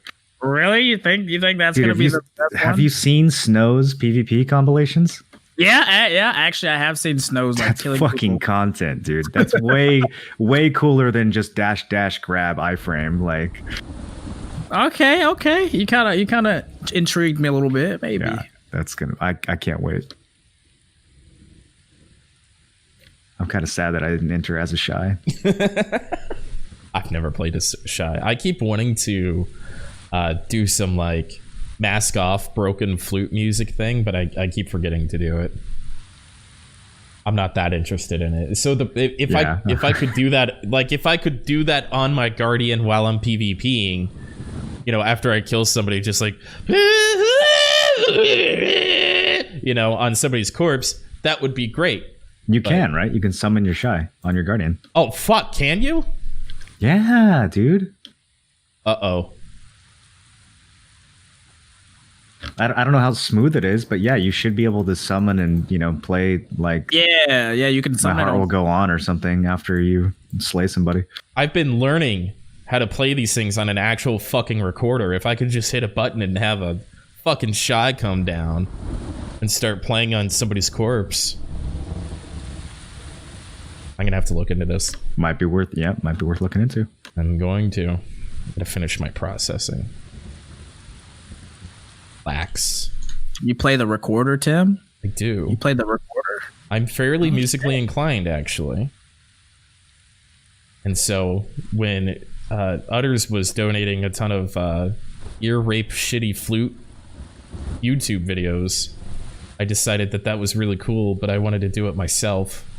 So I bought a 3-pack of recorders for $15. My son steals most of them, which is super cute, but yeah, I'm a big fan. Big fan of the recorder. Okay. Do it for the content, man. How old is your son? He is 4.5. So basically, you're using a 4.5-year-old's toys to grief people in an online video game? Hey, so what's your keyboard look like? Oh, you don't want me to show you that. Oh my god. The dirtiest substance on earth, bro. I'd be afraid to remove a key off my keyboard. Does it have like colors on it? Okay, so you know how like your teeth have enamel that protect them over time? Yeah. I'm pretty sure that all the dead skin that has accumulated across my keyboard over the years has created a sort of a similar sheen that protects it from many like outside attackers. Do you have like a Microsoft keyboard that like you don't have a gaming mechanical keyboard, do you? This is literally a Dell. Dude, that reminds me of the story that you used to tell years ago, Moreland, about your steering wheel. I'm not telling that story. Yes, dude, yes. I'm not telling that story on the podcast. Dude, that's Absolutely not. That's an after-hours story. bro. All right, listen, people, lads from Moreland stream, make him tell the steering wheel story later. All right? I haven't heard that story in like 4 years. Pixie might be listening. I can't tell that story. It's so good. Anyways, other games? I kind of want to go over the rest of your peripherals, honestly.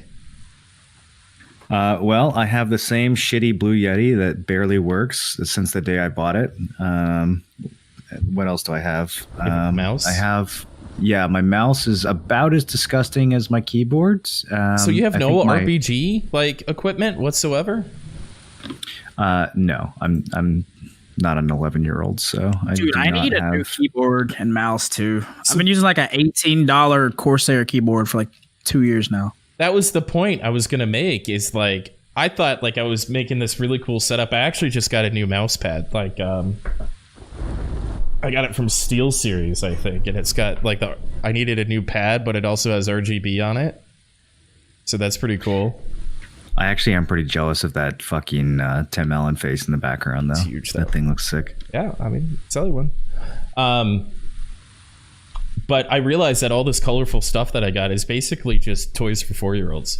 So my son walks in here and he's like, "Whoa!" Or sees my computer that's got all the lights in it. And he's like, "What the fuck?" And I'm like, "You shouldn't say that. You're 4.5." But yeah, I am. We all do just like spend a bunch of extra money for literally kids' toys. So you're not wrong. True. So yeah, other games. Mortal. I really want to talk to you about Mortal. Oh, Mortal.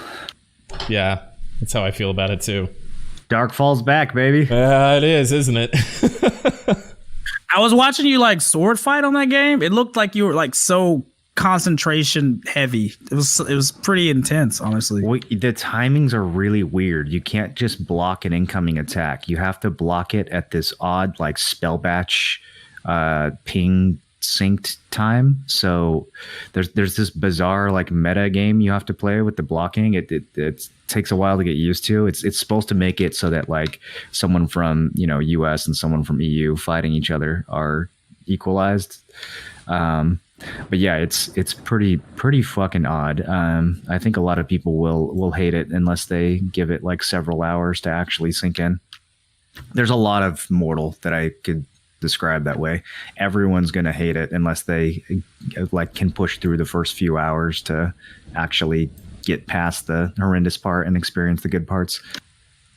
So does that mean it's very preemptive, like kind of predicting like what someone's gonna do, since you can't really reply exactly in real time? No, you can reply, but it's like if you go and block as soon as someone swings at you, you might actually block too early. You might time your parry incorrectly. So you almost have to like wait and give them a second for their swing to go off, and then block like in the middle of their swing, in this weird like ping equalized way. I don't really know how to describe it, but it's definitely like very odd at first, and it takes a while to get used to. I thought I had it down pretty well. I was watching Jonah play for a while, and I thought I knew what I was doing. And then I started like actually practicing it, and I was pretty far off, so I couldn't quite get the timing right. It was pretty frustrating. And then it took like 30 minutes and Moreland's Discord helping me to even like make a character in the way that I wanted. So I've got such mixed feelings about Darkfall, and this is absolutely Darkfall in almost every sense of the word. Yeah, it really is crazy similar to Darkfall. And I mean, the first one was back in the day too. It was just way more, kind of sloppy and buggy. And then, there's 100x or 100 times XP boost going on in the game. And that's the only time I started playing Darkfall with like days after that came out or something.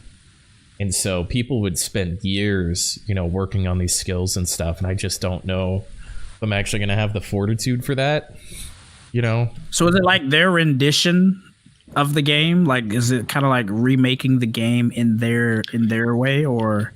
They are it's like a remake / port of Mortal 1. It's not actually a fresh game. It's the same. A lot of the same mechanics are taken directly from Mortal 1, but it's a completely new engine. The world is apparently somewhat different.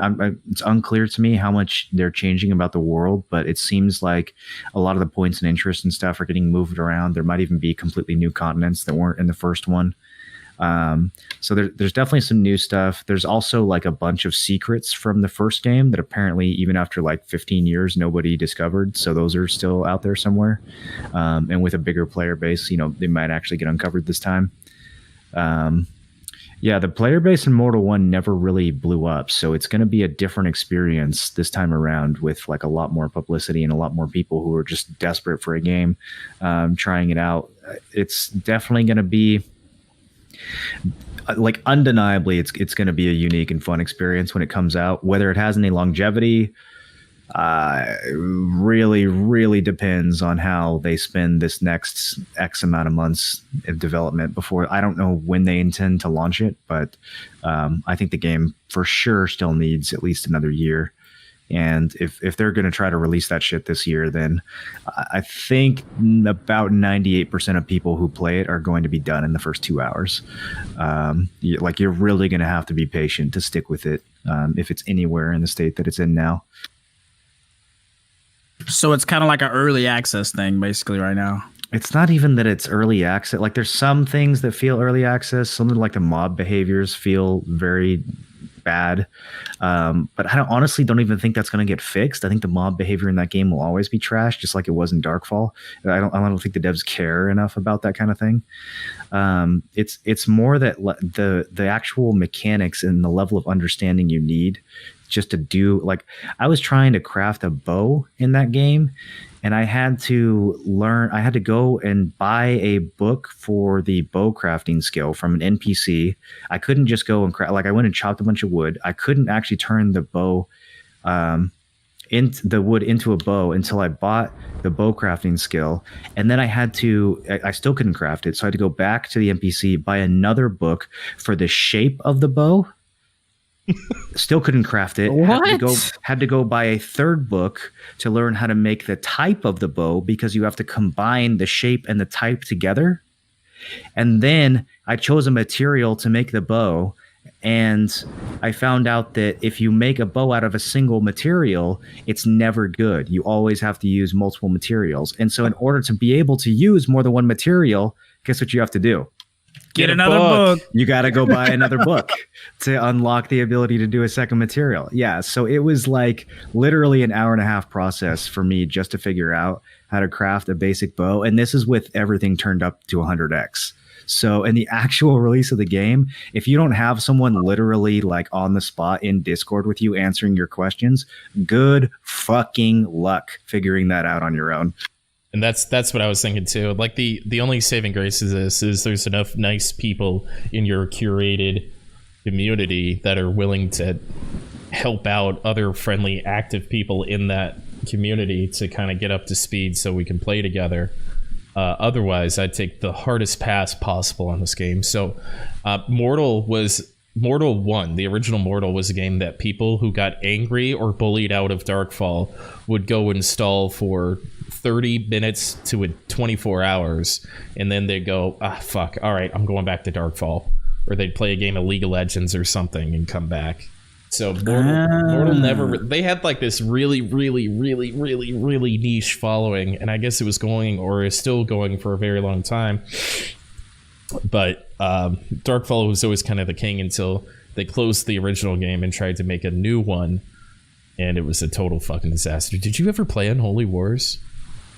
Oh god, yeah. Yeah. It was so bad. I didn't play launch. I played the beta and didn't make it to the actual launch of the game. I don't think it ever launched, dude. No, it did. It was out for like a year or two, and then they shut it down. Yeah. I can't imagine somebody playing it for that long. Hey man, when you're desperate, you're desperate. Especially for this type of game. Like that's the thing. One thing I will say about Mortal is that devs are definitely committed to their vision. Like, there's absolutely not going to be any compromise. There's no chance that these devs pull a New World, right? Like, they are going to make the game they want to make, no matter what the fuck anybody says or whatever their investors tell them. Like, they clearly know what they're going to make and they're sticking to it. So I admire that in a sense, but I also think that in a lot of ways the scope of their game is so vast that I don't know if it's ever really going to feel finished. And it definitely, a lot more effort needs to be going into the new player onboarding experience rather than like, you know, adding a like new fucking weather effect or whatever, like crazy detailed shit they're trying to like, you know, put into some obscure part of the game. I guess that's always the hardest part with those kind of games, right? Where you like want to maintain that hardcore roots and not like ruin it by going too Care Bear. But it's also you want to put enough incentive for people that like never really got to experience that type of genre or that type of game to at least, you know, come give it a shot. Yeah, I don't think that the game, like in terms of Care Bear, in terms of PvP, I don't actually think it's going to be as brutal as Darkfall. Like, I didn't get the feeling that there's definitely parts of the world that were safe and parts of the world that were dangerous. If you were in, you know, a neighborhood with a lot of gankers, then yeah, you needed to watch your ass 24/7. But there were other areas of the game where I felt like it wasn't that dangerous, and the guilds that were there were really like cool and peaceful, and they wanted to protect noobs, etc. So I think when the game actually releases, you'll have like really interesting local politics, and people will be able to kind of like congregate and gather in places that are peaceful and turn those into strongholds for like crafters or for PvEers or whatever. I think the game has the tools to do that. The question is, will a PvE player or a crafter make it through the first 1 to 2 days of the game long enough to actually experience those things, or will they just be like, how the fuck do I make a simple bow, and just uninstall the game, you know? I think one of the most interesting conversations you've had relating to this game is the arguments that you get into about how difficult or hardcore or toxic a game has to be, and the relationship between that and open loot, you know, hardcore open loot kind of stuff. And I was always in the mindset where you have to have like this weird shitty game, and it's always going to be this niche group that are going to play, you know, hardcore full loot PvP games. But, you know, after listening to that conversation for a little while, I do think that there is a larger market for hardcore open world PvP full loot games. It's just nobody's done it yet. Well, in the early days of Darkfall, there were fuckloads of like role players and PvEers and non PvP types, but they all got washed out after the first month or two because the game got so hardcore so quickly, and it was just, you know, swarms of goon squad going around griefing everyone they could see with no penalty. But the potential of having a diverse player base in a game like that is there. You just have to make like, you know, alignment systems or karma systems or murder systems or whatever that kind of line up the incentives properly, that people don't just get slaughtered everywhere they go. Our main crafter in Darkfall was the guild leader's wife, you know, and then we had, I think our weaponsmith was one of our best PvPers' dad. And so like it still brought in, Darkfall brought in like this, I don't want to call it a subset, but I can't think of a better term, of, you know, non-typical players to this game just through the mechanics and, you know, how you can only do so much as one person. It would bring in, and just the sheer newness of it too. Like people stepping into Mortal, if you played Darkfall before, it's going to be somewhat familiar, but if you never played Darkfall and you step into Mortal, everything is just going to be so fucking fundamentally different from other MMOs that you've experienced. It's going to grab people in a way that I think they won't expect. But again, only if they can get past that initial onboarding, which I think is the game's biggest hurdle right now. My only experience to that like full loot, like no bars hold style was Albion. And I know it's kind of different, but it kind of has a similar like idea, right? Of like being super open world. You have players that will defend certain players that are crafters while they collect and you know, claim territory and things like that. And I mean, that's something I could get behind. It's just that I haven't really seen a game really do it right in the modern times, right? It's always just having to go back to something that was done before. Accurate. Yeah, I think Albion does a pretty good job overall. There's a fairly diverse group of players in Albion. It's not just hardcore PvPers. Like that's definitely a game that can cater to crafters and like, you know, market type players as well. But yeah, I don't know, Mortal. I think that like Albion does a really good job getting you into the game as a new player. Like it has a very clean tutorial. The mechanics are very simple. You can pick them up quickly, and honestly, in Mortal, like a lot of the mechanics aren't actually that difficult once you figure them out. Like now that I have all those bow recipes unlocked, it's very easy for me to make a bow now. Like I get it. Okay, there's a type, there's a shape, There's multiple materials. I go chop different trees. I experiment with different materials. I make different bows, and it's very simple now. But it was just that initial process of just getting everything unlocked and figuring out how it worked. That that's the part where you're going to lose people. It's a turnoff to me. I recently got my second chat ban in Heroes of the Storm, so I've been working on that personally instead of trying to go around figuring out how many books I have to buy for this. I really want to play Mortal 2, but I'm kind of a little bit. I like the mystery and the wonderment of like playing a new game and having that big hurdle to climb over. I guess I'm kind of weird in that sense, where it's like I like the mystery, but I don't like mechanical obfuscation. Like, I don't want the mystery to be how I'm navigating the UI or the menus. I want the mystery to be me actually exploring the world and discovering a point of interest or a hidden NPC or a mob camp or another player. Like, I want the content of the game to be the mystery, not the mechanics of the game. Very well put. Tim, how do you get banned on a dead game, by the way? Hots is popping. My chat wants to know, dude. How do you even get banned? And you can't even talk to the enemy team, bro. So you're abusing your team. In the history of League of Legends, how many times have you gotten banned? Has anybody been banned for talking to the other team? Who gives a fuck about the other team? Hey, you, enemy team, you're feeding, you're dog shit. No, you just beat them and you snowball and then you type to your team, look how I just won this entire game bot lane and mid fed every other fucking lane. Eat your own shit. Okay. Are you doing this? You're doing this in quick match, right? Not in ranked. You're raging in quick match, just to be clear. There's no way Tim doesn't play ranked. There's no way that Tim doesn't play ranked. The type of player Tim is. I never started.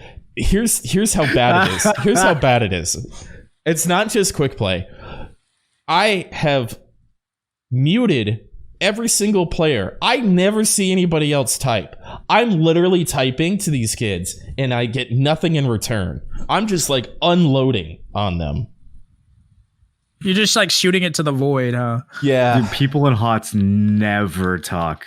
It is so much different than other MOBAs, like especially quick match. I think in ranked it's different, but in quick match, dude, people are just like fucking half asleep at 11 p.m. just turning their brain off playing that game. Like, it is so not serious compared to Dota or League.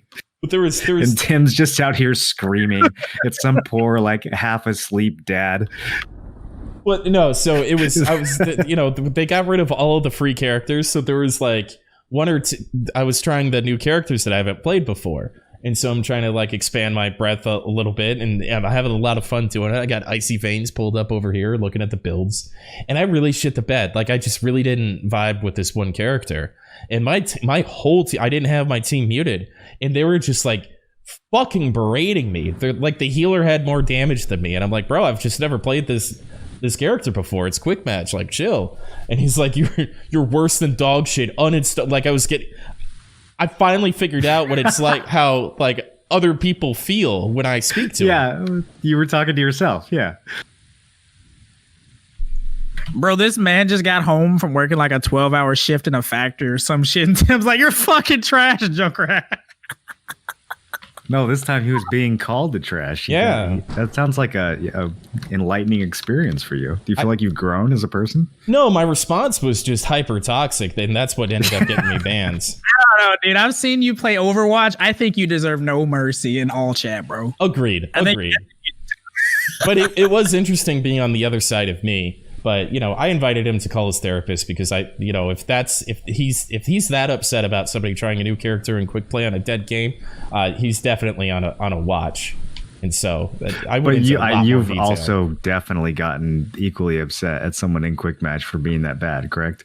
Absolutely. Well, it's more of like the AFK thing, right? It's where like you've got a tank that like walks out to the middle of the map, and then they just like scratch their balls, or their mom walks in, or their dog died or something, and then they're back in like 3 minutes, and then they just like walk up to people and die, and they're like, oh shit. And I'm like, can you please just fucking uninstall? This game's already dead enough. you're dog shit. You don't have the brain function to even like move most of the time during the game. Can you please just let the adults play? And so that's the kind of stuff that fucks me off. I'm really surprised that like you play HOTS, because HOTS is like the most you have to depend on your team MOBA of like them all. Like at least Dota, you can be completely broken in 1v9 and in leagues somewhat too. But like HOTS is if you don't have a teammate that's smart enough to just go soak a lane in the sides, you just completely fuck everybody over. But there's hard carries too. Like you can play Grey Main and really just do camps by yourself. Yeah. And you know, so there's characters that are kind of like really good at quick match. And then when you're really tilted, you can pick Murky and like be completely useless to your team except for pushing. And then the Salt coming at you is incredible. I love that. That's my favorite. That's my next character I'm buying. Fucking Murky. Yeah, that makes sense. I think that fits. Put your egg down and just like chain feed. Yeah. Yeah, they're just like, we're losing these team fights. And I'm like, I'm pushing as hard as I can. You gotta help us. And I'm like, and then I go down, I put my little bomb down, they auto attack it, I walk away. I'm like, there you go. You pretty much just AFK side push with Samuro and win like 98% of your quick match games. Yeah, never participate in a team fight once. He's on my list. Dude, I fucking hate getting Abathur on my team, bro. In quick match, that used to be the bane of my existence. There's some really good Abathurs, dude. Yeah, Abathurs actually carry quick match very often. Oh. Really? It's a better Murky. Oh, yeah. Yeah, Abathur is like Murky, but for people who are actually trying. People who can use the mini-map. Yeah, people with map awareness, exactly. Yeah. Which isn't me. Did you guys ever try that? What was that one 3D MOBA? Was it Smite? Did you guys ever try Smite? Yeah, I tried it. I did not. I don't know if I want a 3D MOBA, honestly. I kind of isometric. So, you remember Pelioko, right, Marla? Yeah. He was like a Smite partner. And back when whatever that service was that Microsoft owned existed, they would put him on the official Smite channel. And they would stream him playing. And he's basically on the same rage level as I am playing a MOBA. And so he wouldn't even like shit talk his own teammates. He wouldn't even shit talk the other people. He would shit talk how bad and unbalanced the game was on their own. It was the greatest content I have ever seen. That kid was like so savage. And they invited him back week after week after week. And there was like thousands of people watching him. But that sounds amazing. After watching him shit talk that game, I'm like, well, you know, maybe I don't try it. So that's my Smite experience. I'm a Jedi next month. I'm really excited about that. It's been such a long process. Bro, you've been hard on that for what, 6 months, 5 months? Yeah, it's about a 5-month process. And so at the end of this month, I'll finally be a Jedi. But I haven't been grinding it very much, so I'm kind of poor. So I'm just going to be fodder. If you kill, as a Jedi, if you kill any human targets, you get put on bounty hunter terminals. And then any bounty hunter can get your quest and come hunt you for credits anywhere. So you're like, so they get paid to come push your shit in, basically. And then you lose a shitload of experience, hours and hours of grinding worth of experience. So it's going to be crazy. Can you defend yourself and kill them instead, though? You got to have the gear, man. Yeah, true. Especially if like, so is the Jedi journey even worth it if you're having to spend 5 months to become a Jedi? Well, but the bounty hunters can just go straight into their stuff. We're playing a patch from a game that came out in 2005. Yeah. There's never going to be any additional content in this game. And you have 10 character slots. It literally doesn't matter how long anything takes. There's no hurry to do anything. You just do it. True, huh? And so a good friend of mine told me that. And once he said, because I was in like this big hurry to get all this stuff done and get all this money. And I'm like,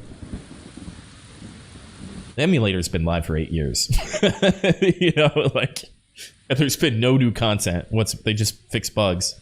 So it's always running in the background. And there's actually been 2 server best resource spawns in the past week. And so my computer has not had a break. farming all that stuff up. That's the real metagame there, is all the server best stuff, because it could be the best material for 5 years for specific things. And so how much ever is pooled out, you know, the server has to survive off of that.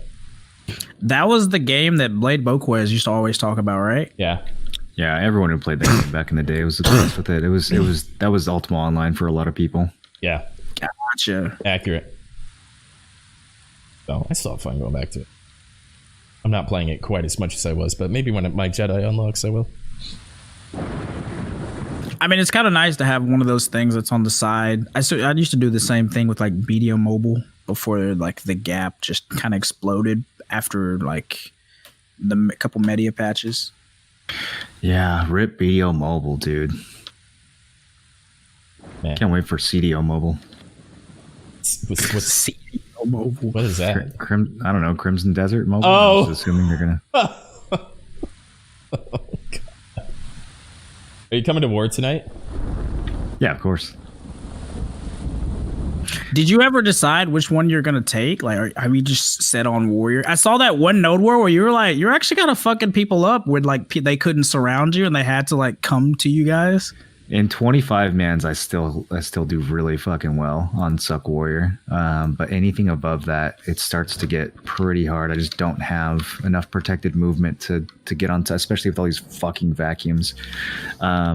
So yeah, I don't know. I did a little bit of practice with Awakened Lawn. I'll probably do a little more practice with Sakash as well and start bringing one of those to like 40 and 50 mans. But as long as we still have 25 mans, I mean, those aren't going to be in the game much longer, but as long as we still have them, I'm going to keep bringing Warrior. I think I went like 46 and 7 in the last 25 man that we had. So yeah, I'm pretty good on this Suck Warrior as long as it's a smaller scale fight. It's been interesting watching VODs, even though I've only done it for a day. I spent like 4 or 5 hours doing it. Kind of my bad, go ahead. Kind of learning how other guilds do things, and I just really haven't watched. I used to watch Siege VODs all the time to find the cadence of that, and I realized, you know, how many mistakes I was making. You know, I noticed like a lot of things that I was doing that these guilds were doing, or some of these players were doing.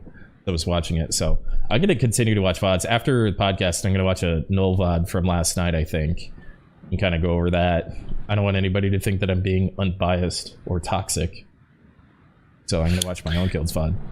You should go watch the last 40 minutes of that 4v1 that we had a month or two ago.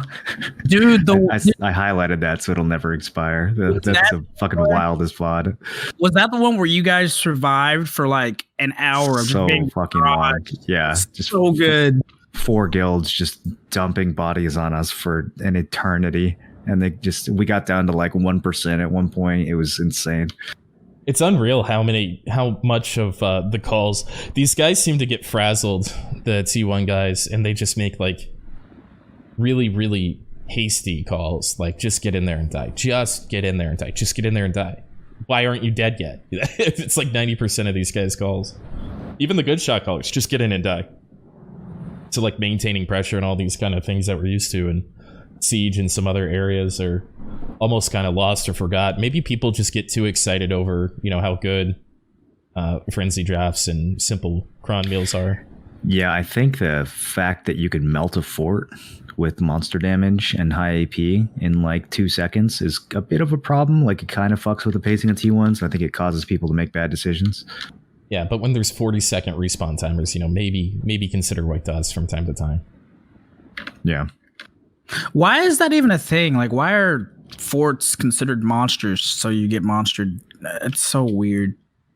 Isn't it? What a great question. I hope one day we will have an answer.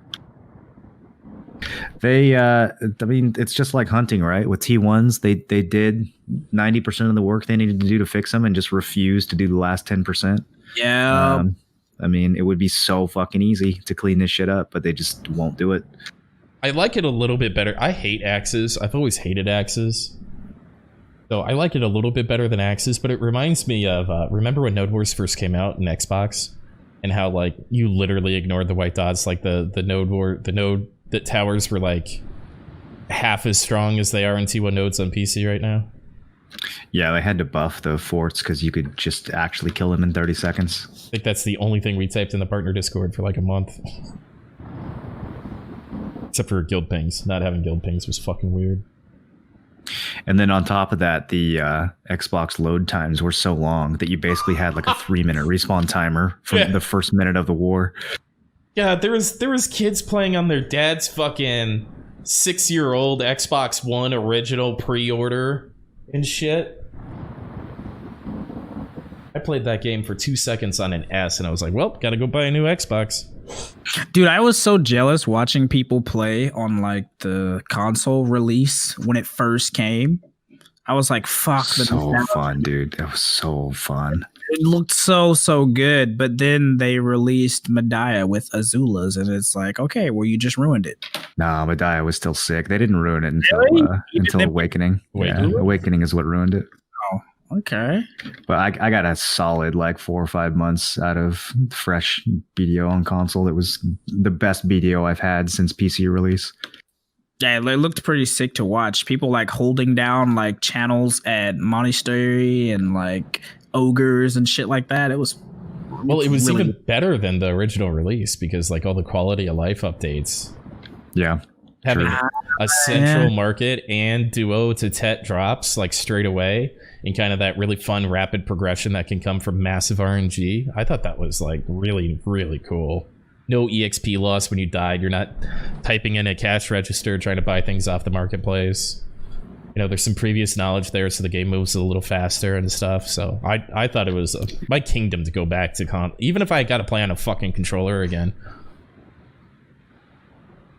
Yeah, day one Central Market was huge. We did some wild Central Market shit on Xbox release. Well, it was great. You could just go get at the very like normie thing. You could just like go grab a witch's earring, sell it, and buy a pet. You know, you didn't even. And you had that massive guild, right? Where you were just like rolling people. We had so much guild drama. Yeah, we had the top guild for, I don't know. I guess probably, I mean, at least up until I quit, but they kept going after that for quite a while. We won, I think, every siege except for the very first one. The very first one, we got one pumped, not realizing how long the respawn timers and shit were going to be. But every siege after that, we won until we quit. Incorrect. Until I quit. We won our first siege. No, not against Squirt Squad. That wasn't a siege. That was a node war. No, we definitely lost the first castle siege in Calpheon. Oh, castle siege. Okay, I was remembering the Balanos sieges. Yeah, I never did. No. Balanos and Serenity, I think we did well. But yeah, we lost the first castle siege in Calf. Well, I mean, you didn't have your number one shot caller there, so. Well, we literally went to hit a base that was, across the map with our T5 horses. And by the time we got there, it was like, oh yeah, our base is dead. It's like, hurry, die and go back to base, or CTG back to base. And you click the CTG, it takes 5 minutes to load, and your base is still dead by the time you get there. I asked Ran on the weekly to release castles, and then I quit before it even came out. That's what I was hoping Seasons was, dude. Yeah. But fuck. But it was still could be. I mean, it still could be. At the time, I just didn't want to go out and buy a fucking console just so I could experience it. But it was worth it. But kind of looking back, it kind of makes you think like, shit, dude, I should have. Because even Nabron was doing it. Like, even Nabron was pushing icons on the fucking console. Yeah. Was he really? Every icon on console, yeah. Even Nabron was pushing icons on console whenever they did the release. And like Beck and some of the other homies were all playing on there, Polo. And I was like, shit. Oh, is that where I met Polo? Yeah, Polo was playing on I was console. trying to figure out where I met him. I was supposed to watch 3 episodes. I forgot all about that. I was supposed to watch 3 episodes of anime. And then send him like a 2-minute reaction. Because I've never seen an anime before. And I got sick and somebody died. And so I completely forgot about it. It'd be fun. I got to do that.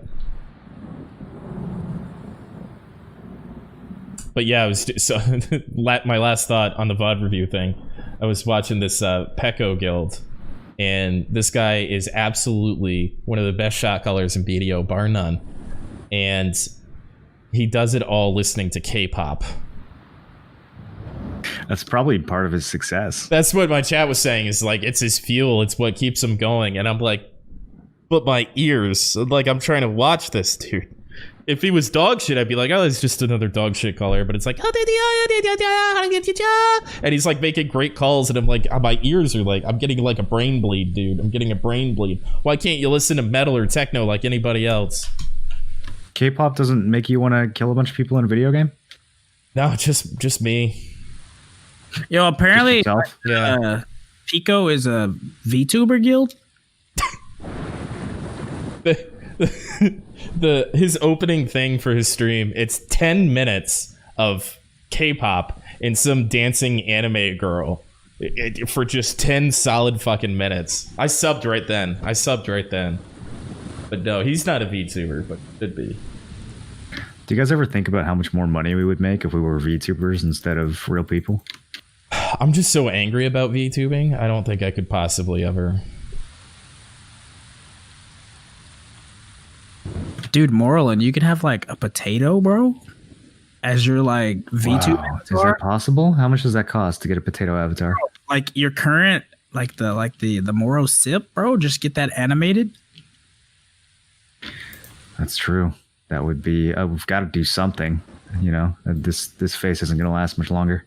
I had Fake Uniform's roommate making a VTube of Fake Uniform for me, but he quit drawing and got a job at a ski resort or something.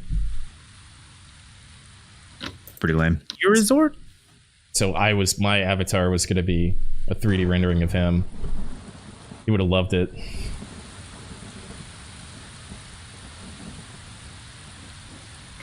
Tim, I think you're going to like Mortal if you can get past the initial...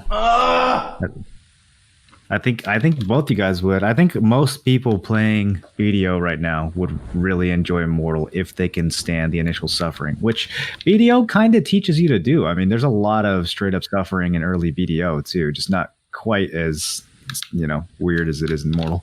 I was so turned off of BDO all week, dude. And then I was even asking like my Discord homies, I was like, what fucking game should I be sinking my time into? I was having like an existential crisis. Do I play Star Wars?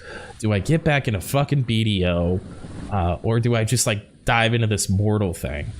And I was leaning towards Mortal. I've probably put 6 or 7 hours into it, just trying to figure out how to do combat and some of the basics and stuff. And then I logged on to BDO and I'm like, it's just so cozy to come back home. I can't tell if it's like an addiction or Stockholm syndrome, or I actually do enjoy this game from time to time, but I don't know. If it wasn't for T1s, I'd probably just hardcore quit it and only stream and play Mortal 2, but I really like Null, and I really like the T1 scene, and I really like stirring the pot with these guys, because they get offended by the word butt and fart. I know that it's like I'm like super momentum based, where it's like if I'm playing BDO day after day, or like it's like the main game for now, then I can keep chugging. But as soon as I break it up by playing Dead by Daylight or League or some other horror game or some other stuff, it's like, fuck, dude, I'm off the train. Yeah. The rail's off the train. I start like missing streams. I start like, fuck, dude, it's gonna take me so long to save up for this pin accessory, and it's like, oh, fuck. But like, so usually I gotta like ride the momentum and try to like at least like work some other stuff in, but still keeping that BDO time up, I guess. I'm the same exact way. Every time I take a break from BDO, it's like I don't feel any desire to come back to it. But then once I do start playing it, if I'm playing it like every day, then it suddenly becomes interesting again. I don't know. It's weird how that works. Well, all of the people that thoroughly enjoy your stream and support it enjoy watching you play other games more often than BDO anyway. So that's a good incentive. Yeah. It is pretty cool to see that like shift or / evolution of like your stream, like how your other game retention is going up, because like I've watched you ever since 2016, and like I remember when you would like switch to other games, like the retention wouldn't really be there, but nowadays the retention is like really high, honestly. Some really good other games out there. Like some games that are really fun to stream too. Darkest Dungeon is such a good stream game. Like you get to name your characters after people in chat and then send them to horrifying deaths. It's fucking the perfect stream game, dude. How far are you into that? I forgot to ask you about that. I haven't picked it up. I don't think I'm very far. I have like 100 hours, and I'm pretty sure I'm still a noob. Yeah, there's like a list of objectives that you have, and I've done like 4 of them, and there's like 30 left. So there's like so many bosses and shit that I haven't even seen yet. I guess I just don't quite get it. It looks like there's like 5 areas, and then I guess it changes or evolves or something. I don't quite understand how the areas like level up, and the mobs get harder and harder, and you lose people, they die permanently, and then you're like trying to hire new people and get them leveled up. But then the process of leveling them up, a bunch of them are dying too, and you're just constantly getting shit on. That's great. Yeah. All right, well, your characters literally build stress throughout the missions and then like go insane and get like mental disorders, and then they start abusing each other, and like, yeah. I like how you could like gear out your character with this like good shit, and then like they go get drunk at a bar and like give it to somebody. Yeah, they'll lose they'll spend your gold and like lose your trinkets and shit. Wow. I didn't know that. I haven't gotten that far into it. That's funny. They can win too, though. They can win sometimes at gambling, and like, you don't always lose. Well, we should probably end the official podcast because Potion has to like re-listen to it, and I don't want to give him any aneurysm. So before we call it out, let's go over and give everybody a little bit of red carpet. Kerr, what do you got going on your stream this week, my man? You're working on that 200 mil, yeah, or 20 or 2 mil trash. Yeah, I'm still pushing towards that 2 mil trash. I got talked by Chad into tagging Sucklon, so I've been kind of learning Sucklon. It's actually been, that class is pretty damn broken for PvE, honestly. I can see why people constantly have it like rated as top 3. It's so much damage, really, really good mobility, and it's easy on the hands. You literally spam like 3 skills. Really? Pretty crazy. Yeah. So what place are you going to get 1 million trash at first? I'm probably going to do orcs first, honestly. Orcs, because I really dislike orcs. Not really dislike orcs, but orcs is one of those spots where, like, if you stop grinding for, like, a minute, the lights go off, and then it's like, oh, I just scuffed my grind for the next, like, minute while I get the lights back on. Yeah, it's a little stressful. Yeah, and the gear requirement to go to orcs is much lower than monastery, so, like, you deal with a lot more people than you do at monastery. So I think I'm like 300k trash deep into orcs now. So I mean, we're over a fourth of the way, so it's not that bad. But yeah, we're just gonna be trying to learn some Sucklon. How did you deal with node investment at orcs? Do you go to the same node every time? So orcs is easy. Orcs is oddly enough, all the orc spawns are like controlled by orc camp. Wait, really? I thought there was like 4 different. Nodes. Yeah, have you seen the PDF that like breaks down on a map like all the best rotations and like how to extend them and things like that? It's like a Google Doc. I need that. Yeah, I thought it was way more complicated than that. It's funny, monastery is like all under one umbrella too, even though at the map it looks like it's different spots. Yeah, orc is actually surprisingly like all of it is orc camp, which is weird because you'd think it would be like that Brady Fortress and some other stuff, but it's just the orc camp, honestly. Moreland, what do you got going on your channel this week, my man? Well, we got the big Friday war as always. I'm still doing T1s like 2-3 times a week, waiting on that revamp, and then going to be playing a lot more Darkest Dungeon. I don't think there's anything too crazy coming up. Those Darkest Dungeon streams have been super fun, so I'm going to keep doing those as long as I can. I think people are still really enjoying them. It doesn't feel like it's getting old yet at all, so I'm going to keep hammering away at that. And then, yeah, it's there's like some games that I'm thinking of in the future, but they're still kind of far away. Mostly just BDO and DD for now. And some HOTS. We've been doing a lot of late night HOTS, like just staying on, streaming an extra couple hours and just playing some casual HOTS games with the boys. So that's been a lot of fun too. if they don't let me into the T1 podcast this week, which there is a strong chance of that, I'll join you for some HOTS tonight if you're doing it. There's no way they let you in, bro. Were you watching last week? Yes. I've watched the last 2 times. There's no way, dude. I bullied myself into Disfartle didn't want me to go in last week because I guess only Gank streams it or whatever. And I'm like, all right, well, I can make a big deal about this if you want. He's like, no, it's fine. And so then immediately after the podcast ended, they started displaying their disdain using gamer words. So I'd be pretty surprised if they let me in there too. Is the T1 podcast worth watching? Is it just a shit show? Like, I mean, it's worth it for me because I'm really just there to kind of stir the pot a little bit and create some content, around the people that we fight all the time. So it makes like the wars for me more interesting throughout the week. And then knowing when we have like a really good win or a really good loss that it's going to come up or we can bring it up or, like Dismantled got sped run last week in 1 minute and 50 seconds or whatever, minute 44 seconds. So shit like that's really fun. But then there's like this whole other subsection of like, there's a lower tier of tier 1 guilds they have like this weird 11 guild alliance or something like that. They drop on, I think it's mains. And like they're all trying to like break it up or something. Yeah, it's mains hideout. And so there's some pretty decent drama in there. It gets a little sweaty. I just want you guys to know that I just made 1.2 billion silver worth of horse gear while we were podcast. I did not realize it was worth this much. Yikes!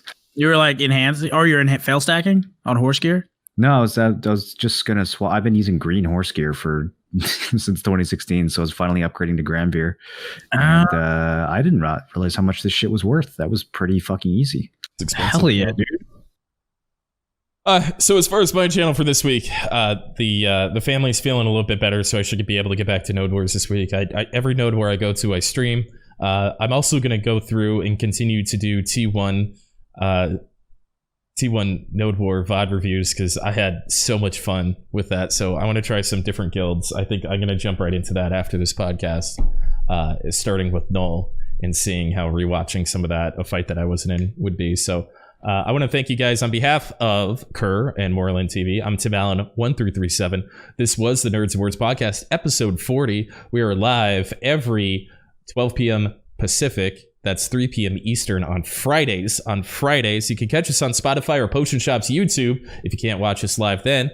But either way, I hope you had a good week, and I hope you have a great upcoming week, and we'll catch you next time.